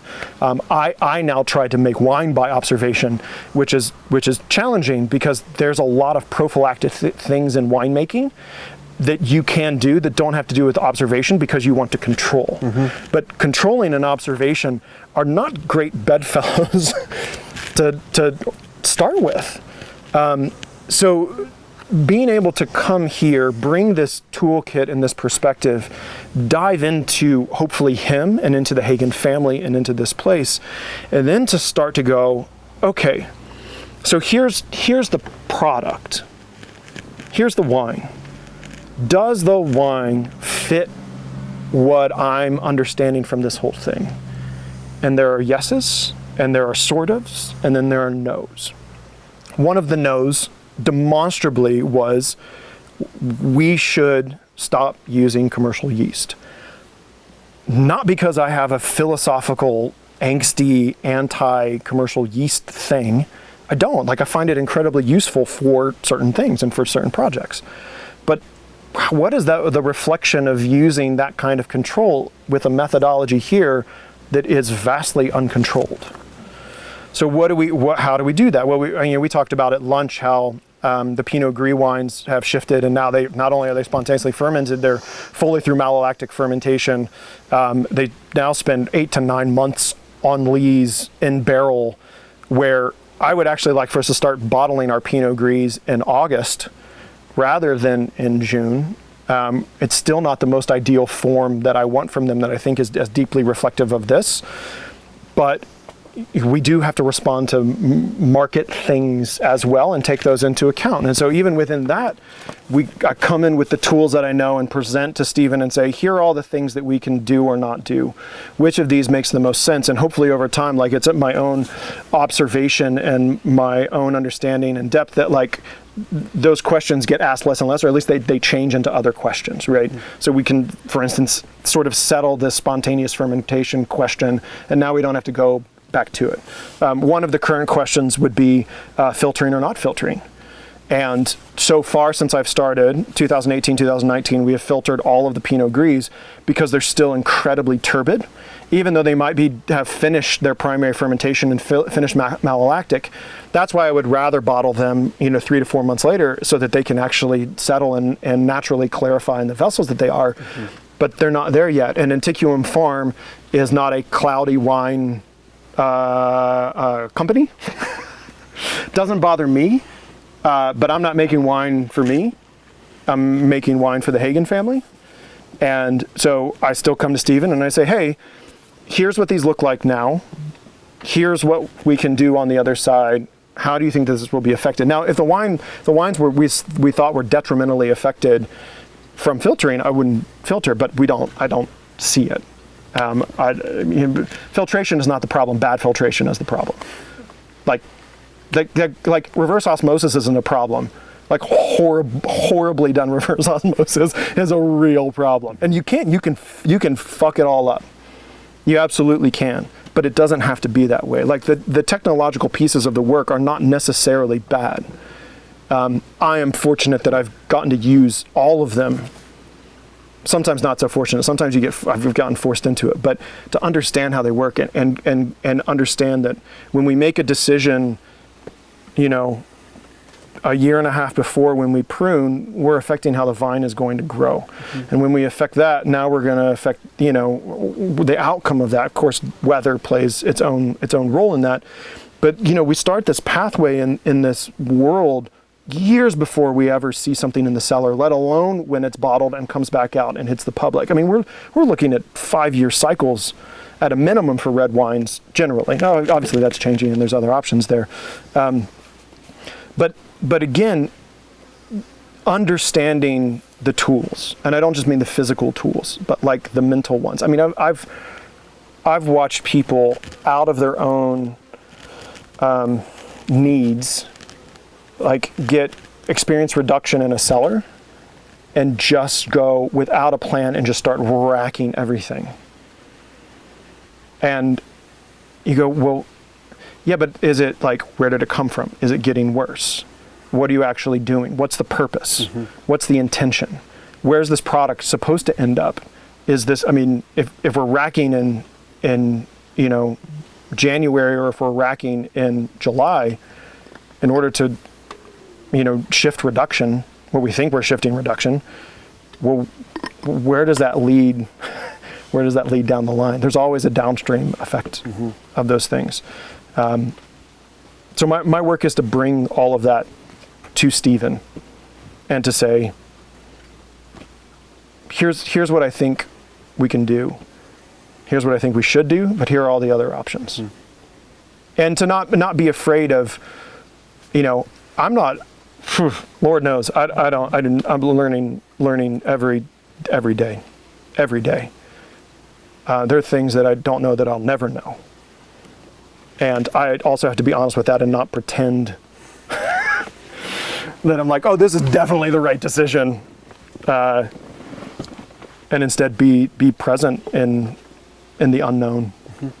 which again is a reflection of his farming here. Mm-hmm. Mystery is so critical. It's absolutely critical to the work, and so much of the industrialized wine world and the commodity wine world is getting rid of mystery. Mm-hmm. How absolutely fucking boring. How boring. Mm-hmm. Yeah. Was that difficult to get on board with? Was that? I mean, I assume as someone who comes from a background of production, you have that innate desire to control. So was it hard to let that go? No, and I don't. Like I have. Yeah. Well, all right. I shouldn't say I have no desire for control. I think the control pieces are useful, but not to beat oneself up over it is more useful. Mm-hmm. The emotional psychological piece of this work is really interesting because you spend a lot of time alone. You're alone in your own thoughts, you're alone in your own books, in your own notes, you're in a cellar by yourself at this scale, right? Like we'll talk Oregon scale broadly, not like the rest of the world of wine. But even in the rest of the world of wine, like any other sort of obviously corporate environment, you end up siloed. And that's just the way that companies function for the most part.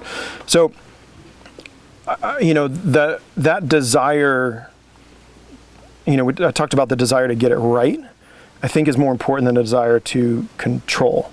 I don't need for it to be my way. My way might actually not be the right way. So I need it to be the right way for this thing. And I can get myself out of it, like always get myself out of it. And I don't think that if we're looking at sort of that space between subjectivity and objectivity, my mind works on a sort of a pulling of that is not that those two things are opposite, but they're in tension with one another. And it's always sort of this, rubber banding back and forth. So if we look at control and whatever the opposite, not control is, it's always vacillating, from one to the other, but it's also multidimensional. Not like a Star Trek kind of thing, but like there's a whole picture to it, and it moves and it rotates, and it actually doesn't stay on an axis, on an XY kind of axis, and then it'll move over here. Like it's almost, and I'm not super deep into it, but it's sort of that like string theory kind of wave particle sort of movement. And I think that I've ended up in unique places where that kind of thought process isn't disregarded. It's not always helpful. Like if I was going to teach someone about the work, that is not what I would talk to them about. Be like, hey, do you want to try to be like in two different places at the same time? Like this will be really interesting. That's not what we're trying to do, but it's how I really do think about the work. Yeah. I don't know if that got to the question. I can't remember the question. I lost the question too. Okay. Yeah, waves and particles. I'm sure I was asking about physics, so I'm probably So okay, let's talk about Heisenberg's uncertainty principle. So here's the thing. So what is it about the Antiquum setup, the design, that appeals to you? What is it you talk about? You talk about making Stephen happy by producing a wine that makes him think of the season or think of the place. So what is it about the place? What is it about the cycle here that you're trying to showcase? That it is intimately him. I mean, that really is absolutely critical. That it's deeply his family. I don't know necessarily how you communicate that in wine, but it sits with me. If we're talking just really, I mentioned the sort of he farms by observation, making wine by observation comes through it. Like what do we see? Like we're not coming in here and being like, well, this is the section that should be X. It's what do we see in this area? How does it respond? So if there's different ripening cycles, even just in 6 acres of Pinot Gris or 14.5 acres of Pinot Noir, like it all ripens very differently. I mean, we'll pick 6 acres of Pinot Gris for over the course of 10, 15 days, and we'll pick Pinot Noir on the 14.5 acres for 3 weeks, just trying to get the pieces like in the best form that we can for that season and that time. And we have no pressure. Like I don't have to turn tanks. I don't have to do any modification in the cellar. We have plenty of cellar space to do exactly the thing that we want to do, which is a great benefit. That's an enormous benefit. I think what this place has shown is certainly from a chemistry standpoint, a very odd chemistry, like getting close to kind of holy grail shit. Pinot Noir in the Willamette Valley has a problem. And the problem is that it has basically too much malic acid. So that when we're getting on most vineyard sites, that doesn't go for everything. There are some vineyard sites that don't have this issue. Most vineyard sites that I have seen, you get to a point of ripeness and you end up with 2.5 to 3 grams of malic acid. So say that you come in with a pH of 3.4 or 3.5.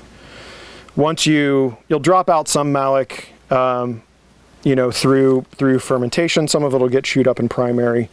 So say you're coming in, 2 to 2.5 grams, but now your pH, because there's potassium in a cold soak, Like the pH is already starting to go up because it's binding with tartaric acid. So you're starting to see, maybe shift down, maybe shift up. If you do whole cluster, especially a lot of it, you're going to watch that pH shift a little bit more. You go through ML here on Pinot Noir, and you can easily end up in a 3.8, 3.9 sort of space.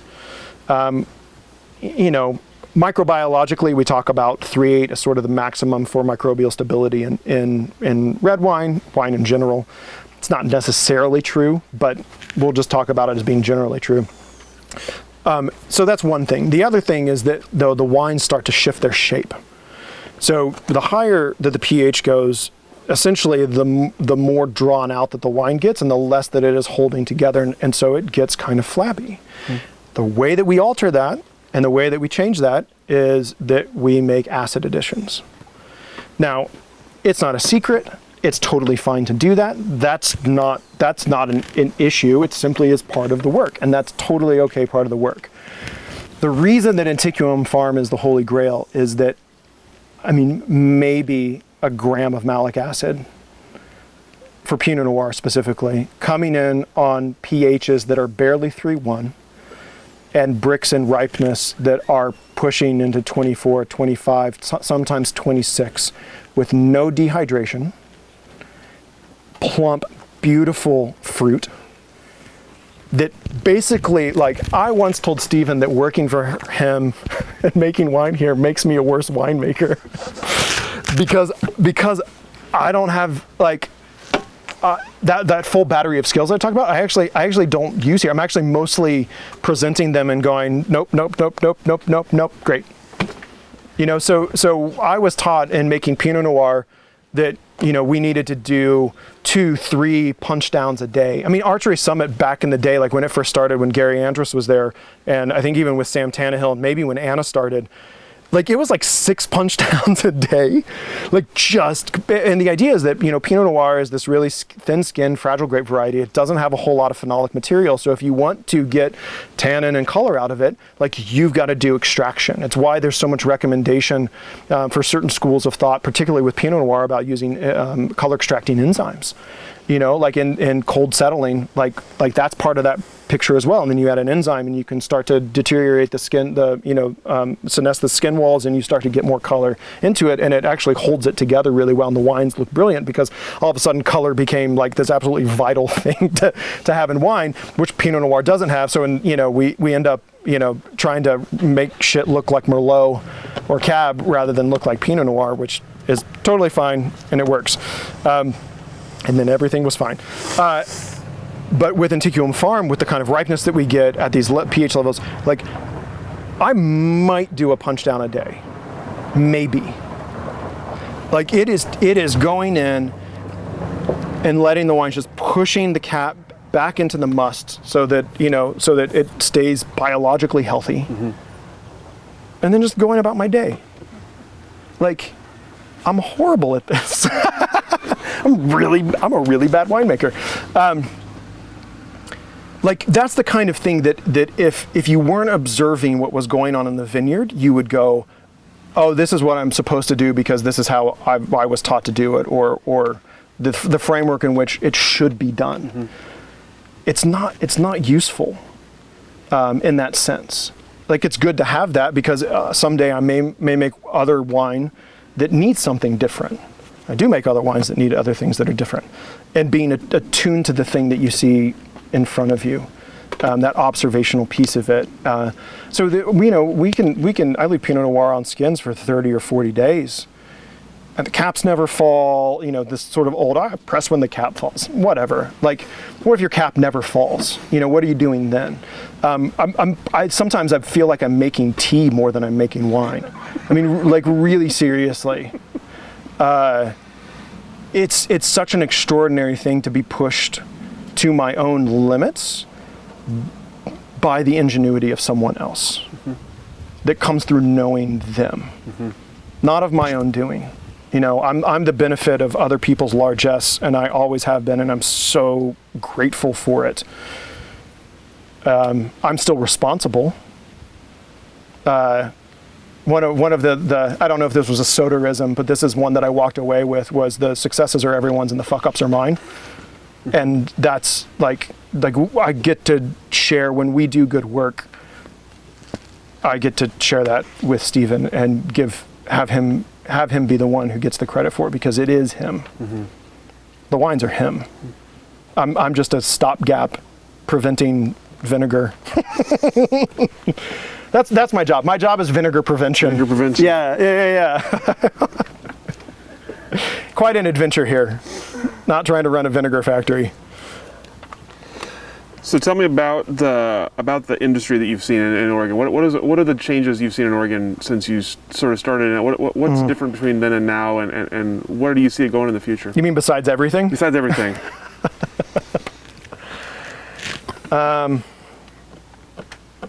I don't know. There's some really good things. I was glad that I got to see a little bit of the time before JFW, Jackson Family Wines, officially came in. That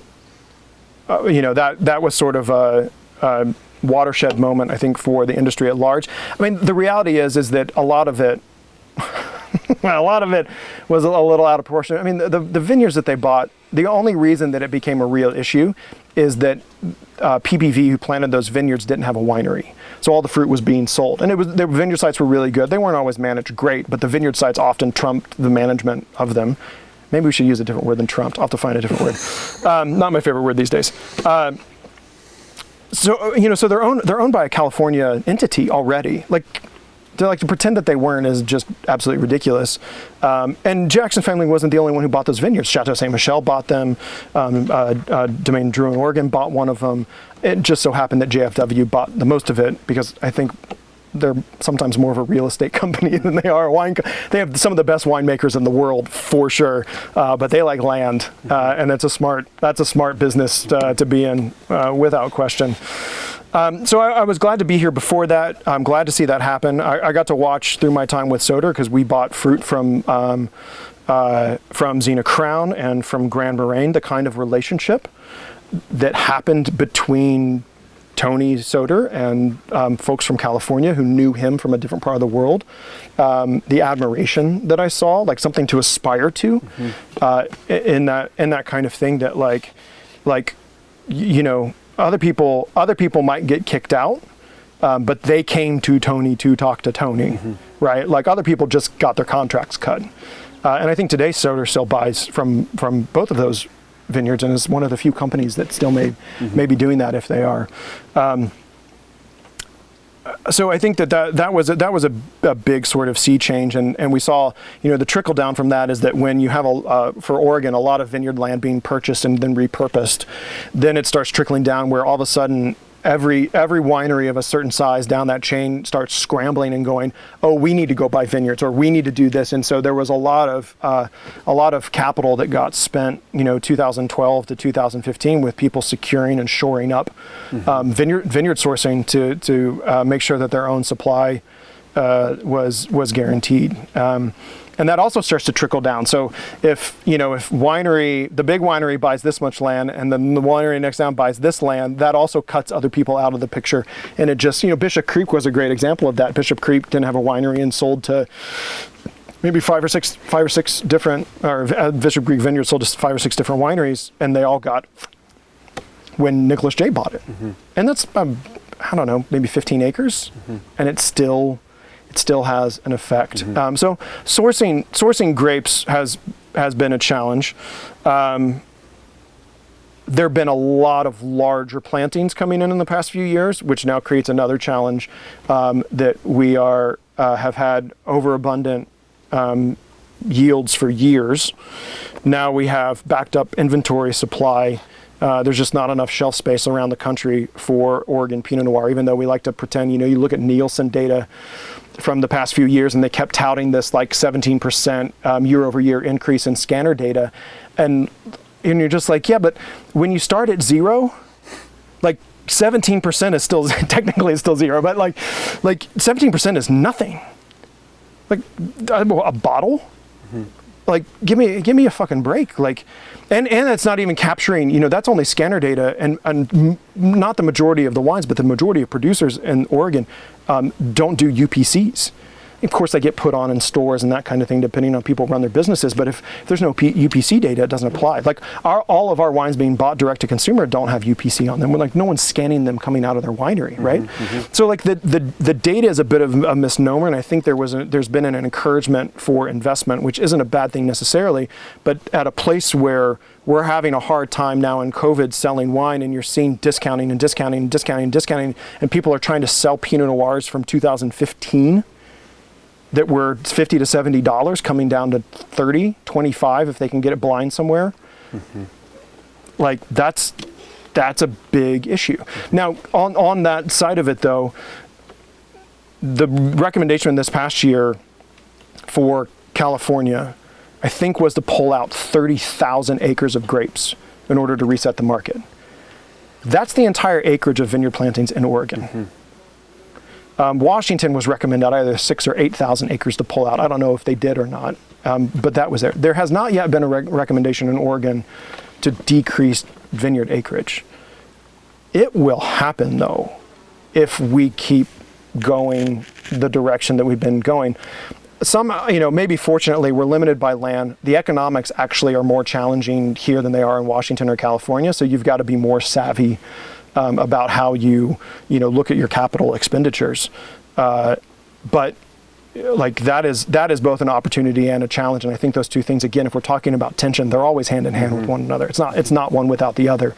And it's how people find their way through it is what I think really launches on, especially on the financial side, and then eventually on the sales and marketing side, probably somewhere in production as well. But like if you're looking for success, you've got to navigate the challenges and opportunities all the time. And I don't mean to do a SWOT analysis on this, but I think it's really critical. I mean, my mind, I do a little bit of consulting work. I make wine for another winery in Eugene called Civic Wines. That's all natural wine. Maybe that's a place to touch on as well. That work for me, as it is with Antiquum, is all about shoring up the business. Like, if we're talking about ultimate purpose here at Antiquum, it is to ensure that if Stephen's kids, Jewel and Daisy, want to take over this for themselves, that the company is set up for them to do that. That is the most important thing out of all of it. I don't want to see businesses fail. I certainly don't want to see wine businesses fail. And we are going to see out of COVID that there are going to be we won't see it for a couple years because everyone has built up inventory, right? No one's going to be like, I'm out. And then, because then they've got to like fire sale inventory, and people don't want to do that. It's not smart. Your cost of goods have been inlaid sometimes for 6 or 7 years while you're just sitting on cash, that's losing value, really losing value at a certain point. We're going to see brands shut down out of this. And I shouldn't say brands, we'll see labels shut down. And a lot of that also has to do with, 20 years ago, there were a lot of retiree kind of hobbyists that came into the industry and were buying vineyards and like looking for a lifestyle kind of thing that have always been kind of muddling through. And they won't make it. They won't make it. And I don't want to see that for this place. Even as beautiful it is, as much as the work gets done, it still has to be, this is the part of sustainability we leave out a lot of the time. It's got to be financially sustainable, like really, really sustainable. I wish, and I hope that new entrants, no matter their age, no matter their financial background, no matter what they did before, that when they come into this business, that they'd stop thinking of it as a fucking gold mine and start thinking of it as a prison and a burial ground. There's a t-shirt. We might have to edit that one. No, that's fine. It's totally fine. I really do, because you're gonna sink a lot in, and you're gonna struggle to get it back out. And we need to be aware so that we better plan. Some of the best financial advice I ever received was, and particularly for this business, was take the amount of capital that you think that you need and double it, which is not the Oregon way. It's like, we don't even wear shoestrings, right? Like we're like, oh, is there a Blondie budget? Because it has no shoestrings on it. It's just, for me, it's pig trampled boots. But like, we run shorter than shoestring. And I've watched a number of companies, and I've watched marriages fall apart. I've watched people unhealthily, dive into their own inventory and become alcoholics and not find a way back out. I've seen people commit suicide, have overdoses. Like there's a dark piece to this that is financially related. And you know, those pieces are things that I think that I wish we had better avenues to talk to new entrants and that they would listen. People with money, especially, don't listen sometimes when people tell them that you're not seeing this correctly. This isn't like your other business. You know, we're not turning widgets. And if you want to turn a widget, you better bring 20 million to the table because that's what it's going to take. Yeah. What other changes? Oh, the natural wine thing. That's been fun. I didn't realize you made Civic's wine. I do. Made Craig's wine. Yeah, I started right at the beginning. And you know, it was one of those quiet things that has grown. Not in terms of what, I mean, Civic is as well. It's doubling production this year. Again, like we saw an opportunity and there's the financial wherewithal to do that, which is great. It also means that likely someone is losing on the other end. Like I picked up other wineries' contracts that I knew they were getting rid of. I was able to pick up because finding, you know, especially in the world of natural wine, whatever that means, which is not a whole lot sometimes. To my mind, if we're not starting at organic, I don't need you to be certified, but organic practices, no glyphosate. If we're not starting at that point, we're not making natural wine. Like we can't call it that. And I know people who do, and it pisses me off. Like there's got to be more honesty. I mean, the whole movement is about transparency. Like there's this political angstiness that goes with that and transformation and like saying what something is, and people still hide because they're afraid they'll lose their market position if they say what they actually are doing. I think that that's unfortunate. But as a result of the increase of people looking for natural wine, most people do want to try to start at the organic level. There are so few organic and biodynamically farmed vineyards that are not 100% dedicated to other projects, or either through contracts or that someone owns as an estate vineyard. We've been lucky with Civic to get into some really great places like Cowhorn, Johann, Jubilee Vineyard in Eel Amity, which has gone fully organic as of this year, and to be able to say, if you do this work, we will pay more money for it. Like we're not going to we're not going to give you shit and be like, well, that's up to you. We'll see how it goes. Like if we don't put our money there, which goes for so many things, if we don't put our money there, it's not going to happen. And the money will speak. You could walk that back to Soder and acreage contracts. The money will talk. If we take on the risk, then I'm gonna be on your ass about it. But like, if that's the relationship that we can have and it goes well, then we can start doing this work and really talking about it. So I think it's been interesting to see that. I think it's more of a movement really of wine come about. I think sometimes the unfortunate thing is that the practitioners of it are often excited about like the meaning of it to them, who may not have the winery experience to understand the ramifications of the decisions. Like you can still make funky aldehydic, reductive, Brettanomyces, mousy, VA-ridden wines in the natural. They can be cloudy and, you know, more like sour beer and like that's kombucha. You know, we have all of these other beverages that have analogs for natural wine, but not knowing why or what or how, and being able to walk that down, I think is a travesty. It's why when people like Chad Stock make natural wine, that guy knows every single ramification of what he is doing. And I think it's sometimes unfortunate is that, you know, when he still had Minimus and was out there with craft and origin, that he's you know, doing this work is that people fall into the wine and don't understand what goes behind it.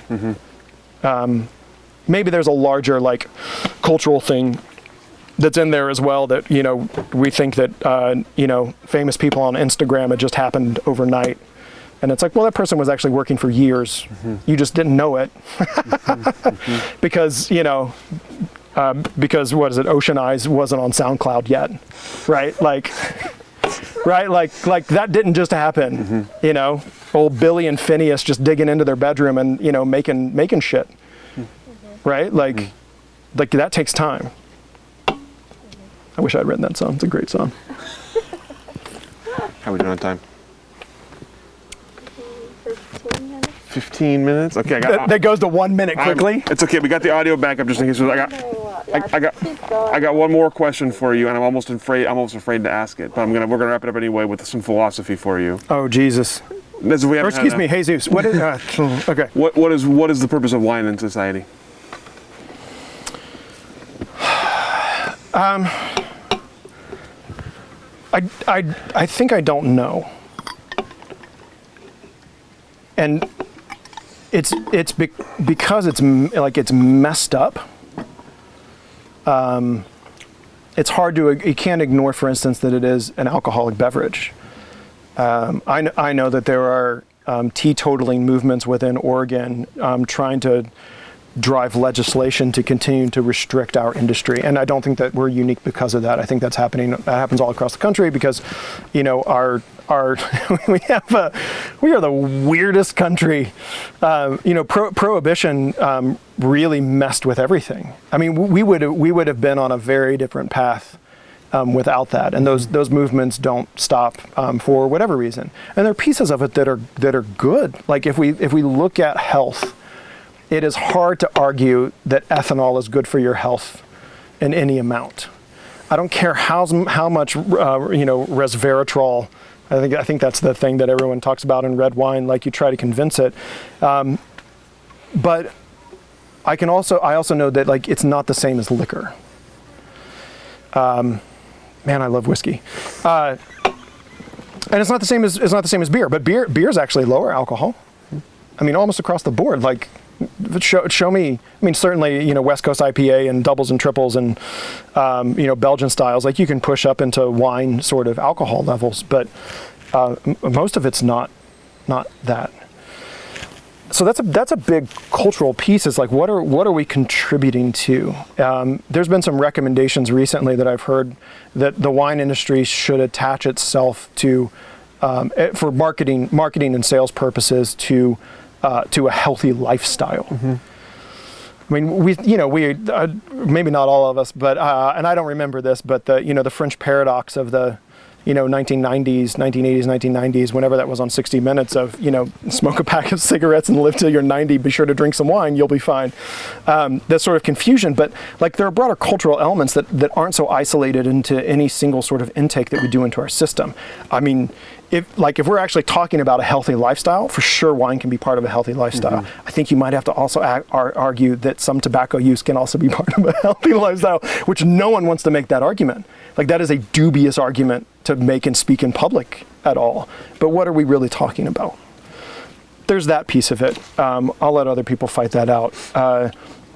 I think that, from my own love of this world, the places where it draws people in together, to sit at a dinner table, to share anything that comes as a result of that, which isn't just because of wine, but and I love to cook, preparing a meal, like the deepness. I don't know if you all have ever seen the movie Babbitt's Feast. If you haven't seen it, you should go watch it. It's one of the most, I think, is one of the most foundational movies that I've ever seen in terms of what life at a table can do in changing the hearts of people. And it's essentially this woman who has to, I think she flees France and she goes into like this dark, like Norse country where it's just, everything's just drab. And she wants to cook this meal for the people of the village, and they're all hesitant and they don't understand it and they don't know what the food is, and all their food is very like porridge driven or, whatever the case may be. And she's buying in, products and foodstuffs from foreign places and bringing this in and cooks this incredible meal for them. And it foundationally changes the way that they relate to one another. Like there's something about the way that our biology responds to deliciousness. There's something about like the good. I mean, you think about like real honey. like the taste of something that comes from the earth that is absolutely the best thing that you have ever tasted, that like bears the life of a wildflower in it. And it is transformative. And if you can do that and you can taste that, then I think that what you can see is that goodness does exist. And maybe especially right now, where particularly in this country, it feels like there is very little good. Like wine actually has the ability to bring goodness into the world. I had this thought yesterday of exactly that when I was trying to sort of assess. I think that I drive around a lot. I have a lot of free time to think or listen to podcasts. But like how to say what wine is. And it is, I think it might be the simplest and truest thing to just say that wine is good. It leaves it open. And for people to figure out and for it to find a place in culture. Because American culture, it is not a culture of things that are delicious. It's a culture of things that are fast, things that are immediate. We don't do well with delayed gratification, which is a especially challenging thing in the wine industry because it is the land of delayed gratification. I mean, when we talk about that, like that span from pruning to years later of getting this thing onto the table. I mean, I can't imagine being Domaine Lopez de Heredia, where like their current vintages are like for the like Gran Reserva Tempranillo are like 1998, right? Like that's, I don't have that kind of money. I don't know anyone who does either. But like, can wine lead us to a place of patience? And not that things don't have to happen. I mean, it's so interesting because the product can be a patient product, but the work is very immediate because the fruit will rot. If we don't get it off the vine, we don't get it. We don't get it. So there are things that of change that wine embodies that need to happen immediately. I think from looking at our own issues with diversity within the broader wine industry, but particularly in Oregon, I'm on the task force for diversity, equity, belonging, and inclusion. That's part of now the WVWA charge. And I started on that task force last year. We did not know that this is where we would be. We had planned for this year to be a year of taking surveys and doing education. And instead it's become a year of we've got to get out and get things done through pledges. I don't know if you've seen the WVWA wine industry pledge, but pushing ourselves to move forward, not as another pillar within the industry, but as the ground floor. And that is a hard thing to convince people of. But I think that if we look at the immediacy that wine needs to be made in, but the patience that it comes with, we can also know that work, while it's immediate, it's also long-term. Like it's not, there are things that can be done overnight, but the work is not done overnight. Like it is always. And that's a struggle. I mean, part of my work that I did in philosophy was in ethics, and there's a now dead Jewish guy named Emmanuel Levinas who talks about the face and the other, and within that, his ethical like motif was this sort of we can make all the proclamations and make all the spaces and say all the things that we want to do in an analytical mode of ethics, but what happens when we're encountered with a face? And recognizing that in encountering that face is other from us, and we are other from it. So that, if I encounter, say, someone who is homeless, and I give them $1, the temptation is to walk away thinking that I did something good. But what about the next person who needs $1? What about the next person who needs a bite of food? There's not a stopping point of it. To me, that echoes wine. It echoes agriculture.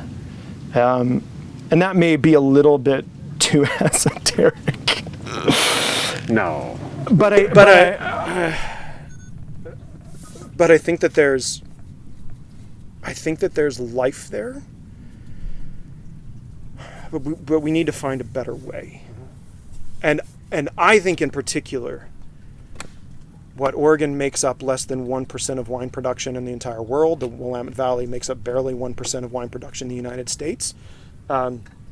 We have seen ingenuity in this particular industry since its inception, knowing that if it didn't do things that were different, it was not going to succeed. I mean, things like Pinot in the City, right? Like OPC, IPNC, like these incredible things that we take for granted today were groundbreaking. They're technically still groundbreaking.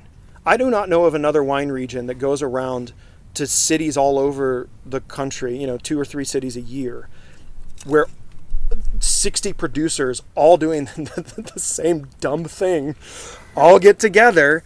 What was it? I got on a plane in Portland one time. I think we were going to Houston, and I just looked around, and I think as Robert Britton got on, he went, "Well, I guess if this goes down, this is the end of it." And you're like, God, old man, like, yeah, okay, I guess it needed to be said, and it was really funny. But like, I don't know anyone else in the wine world that does those things, and does them with graciousness and excitement toward one another. If we can do that, we can lead to solve these other problems. Rachel Kendall Adams, I think I'm saying all 3 of her names correctly. With assemblage, that is as much of a pioneering effort as David Lett and Charles Curry. It's not wine, but it's wine. And we have to be on the side of supporting those kinds of things, because quite frankly, and this gets a little crass, and this is crass in a different way than I am normally. It's challenging because there's also,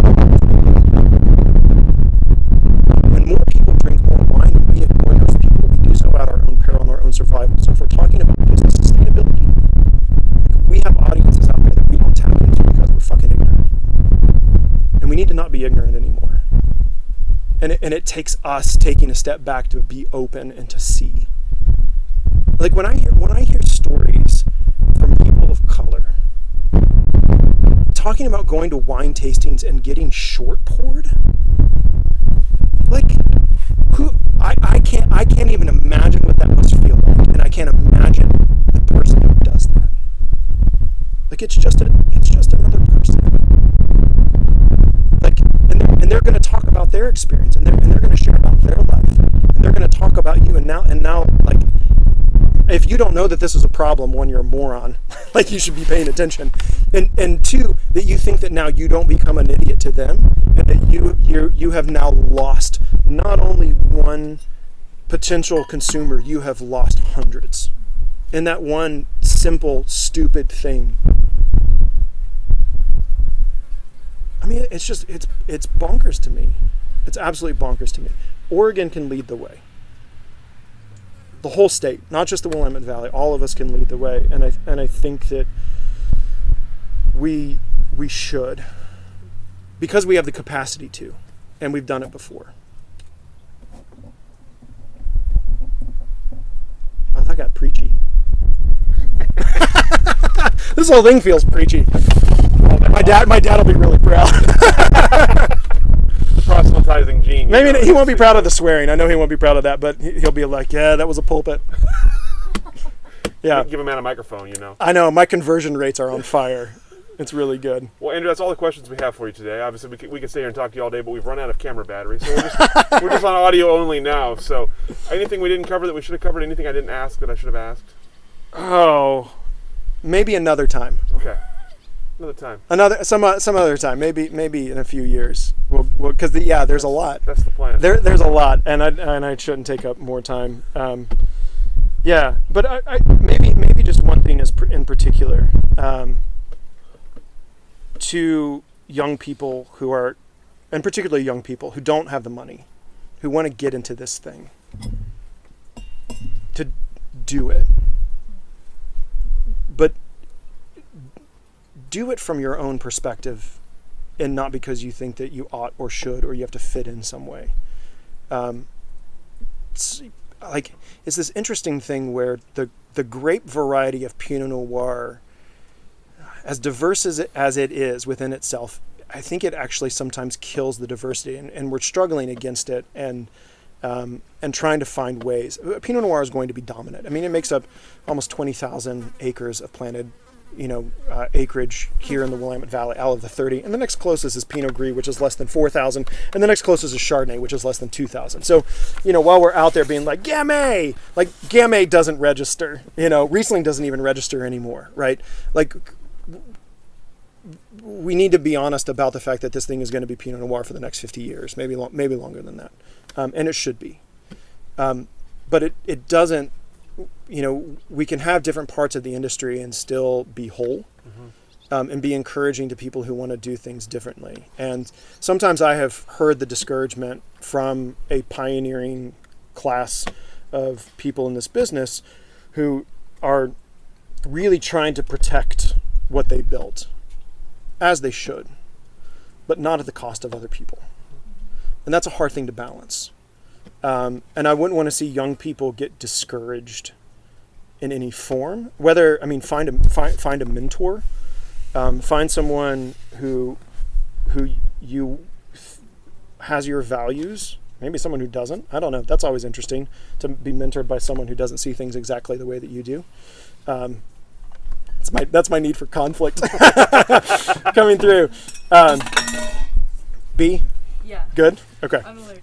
Oh, this is the worst place to be. Lily, I'm so sorry. It's okay. Find mentors, find people that you can trust, do the work. Because it can feel like I need to get it done. And that's a struggle, especially on the production side of being like, because you can enter the market tomorrow if you want. I mean, quite literally. Like if you have $2,000 to grab a ton, done. There's plenty of fruit on the market. There's space to make wine, but that's an incredible thing to be able to do, right? Like that's actually really amazing. Don't do that.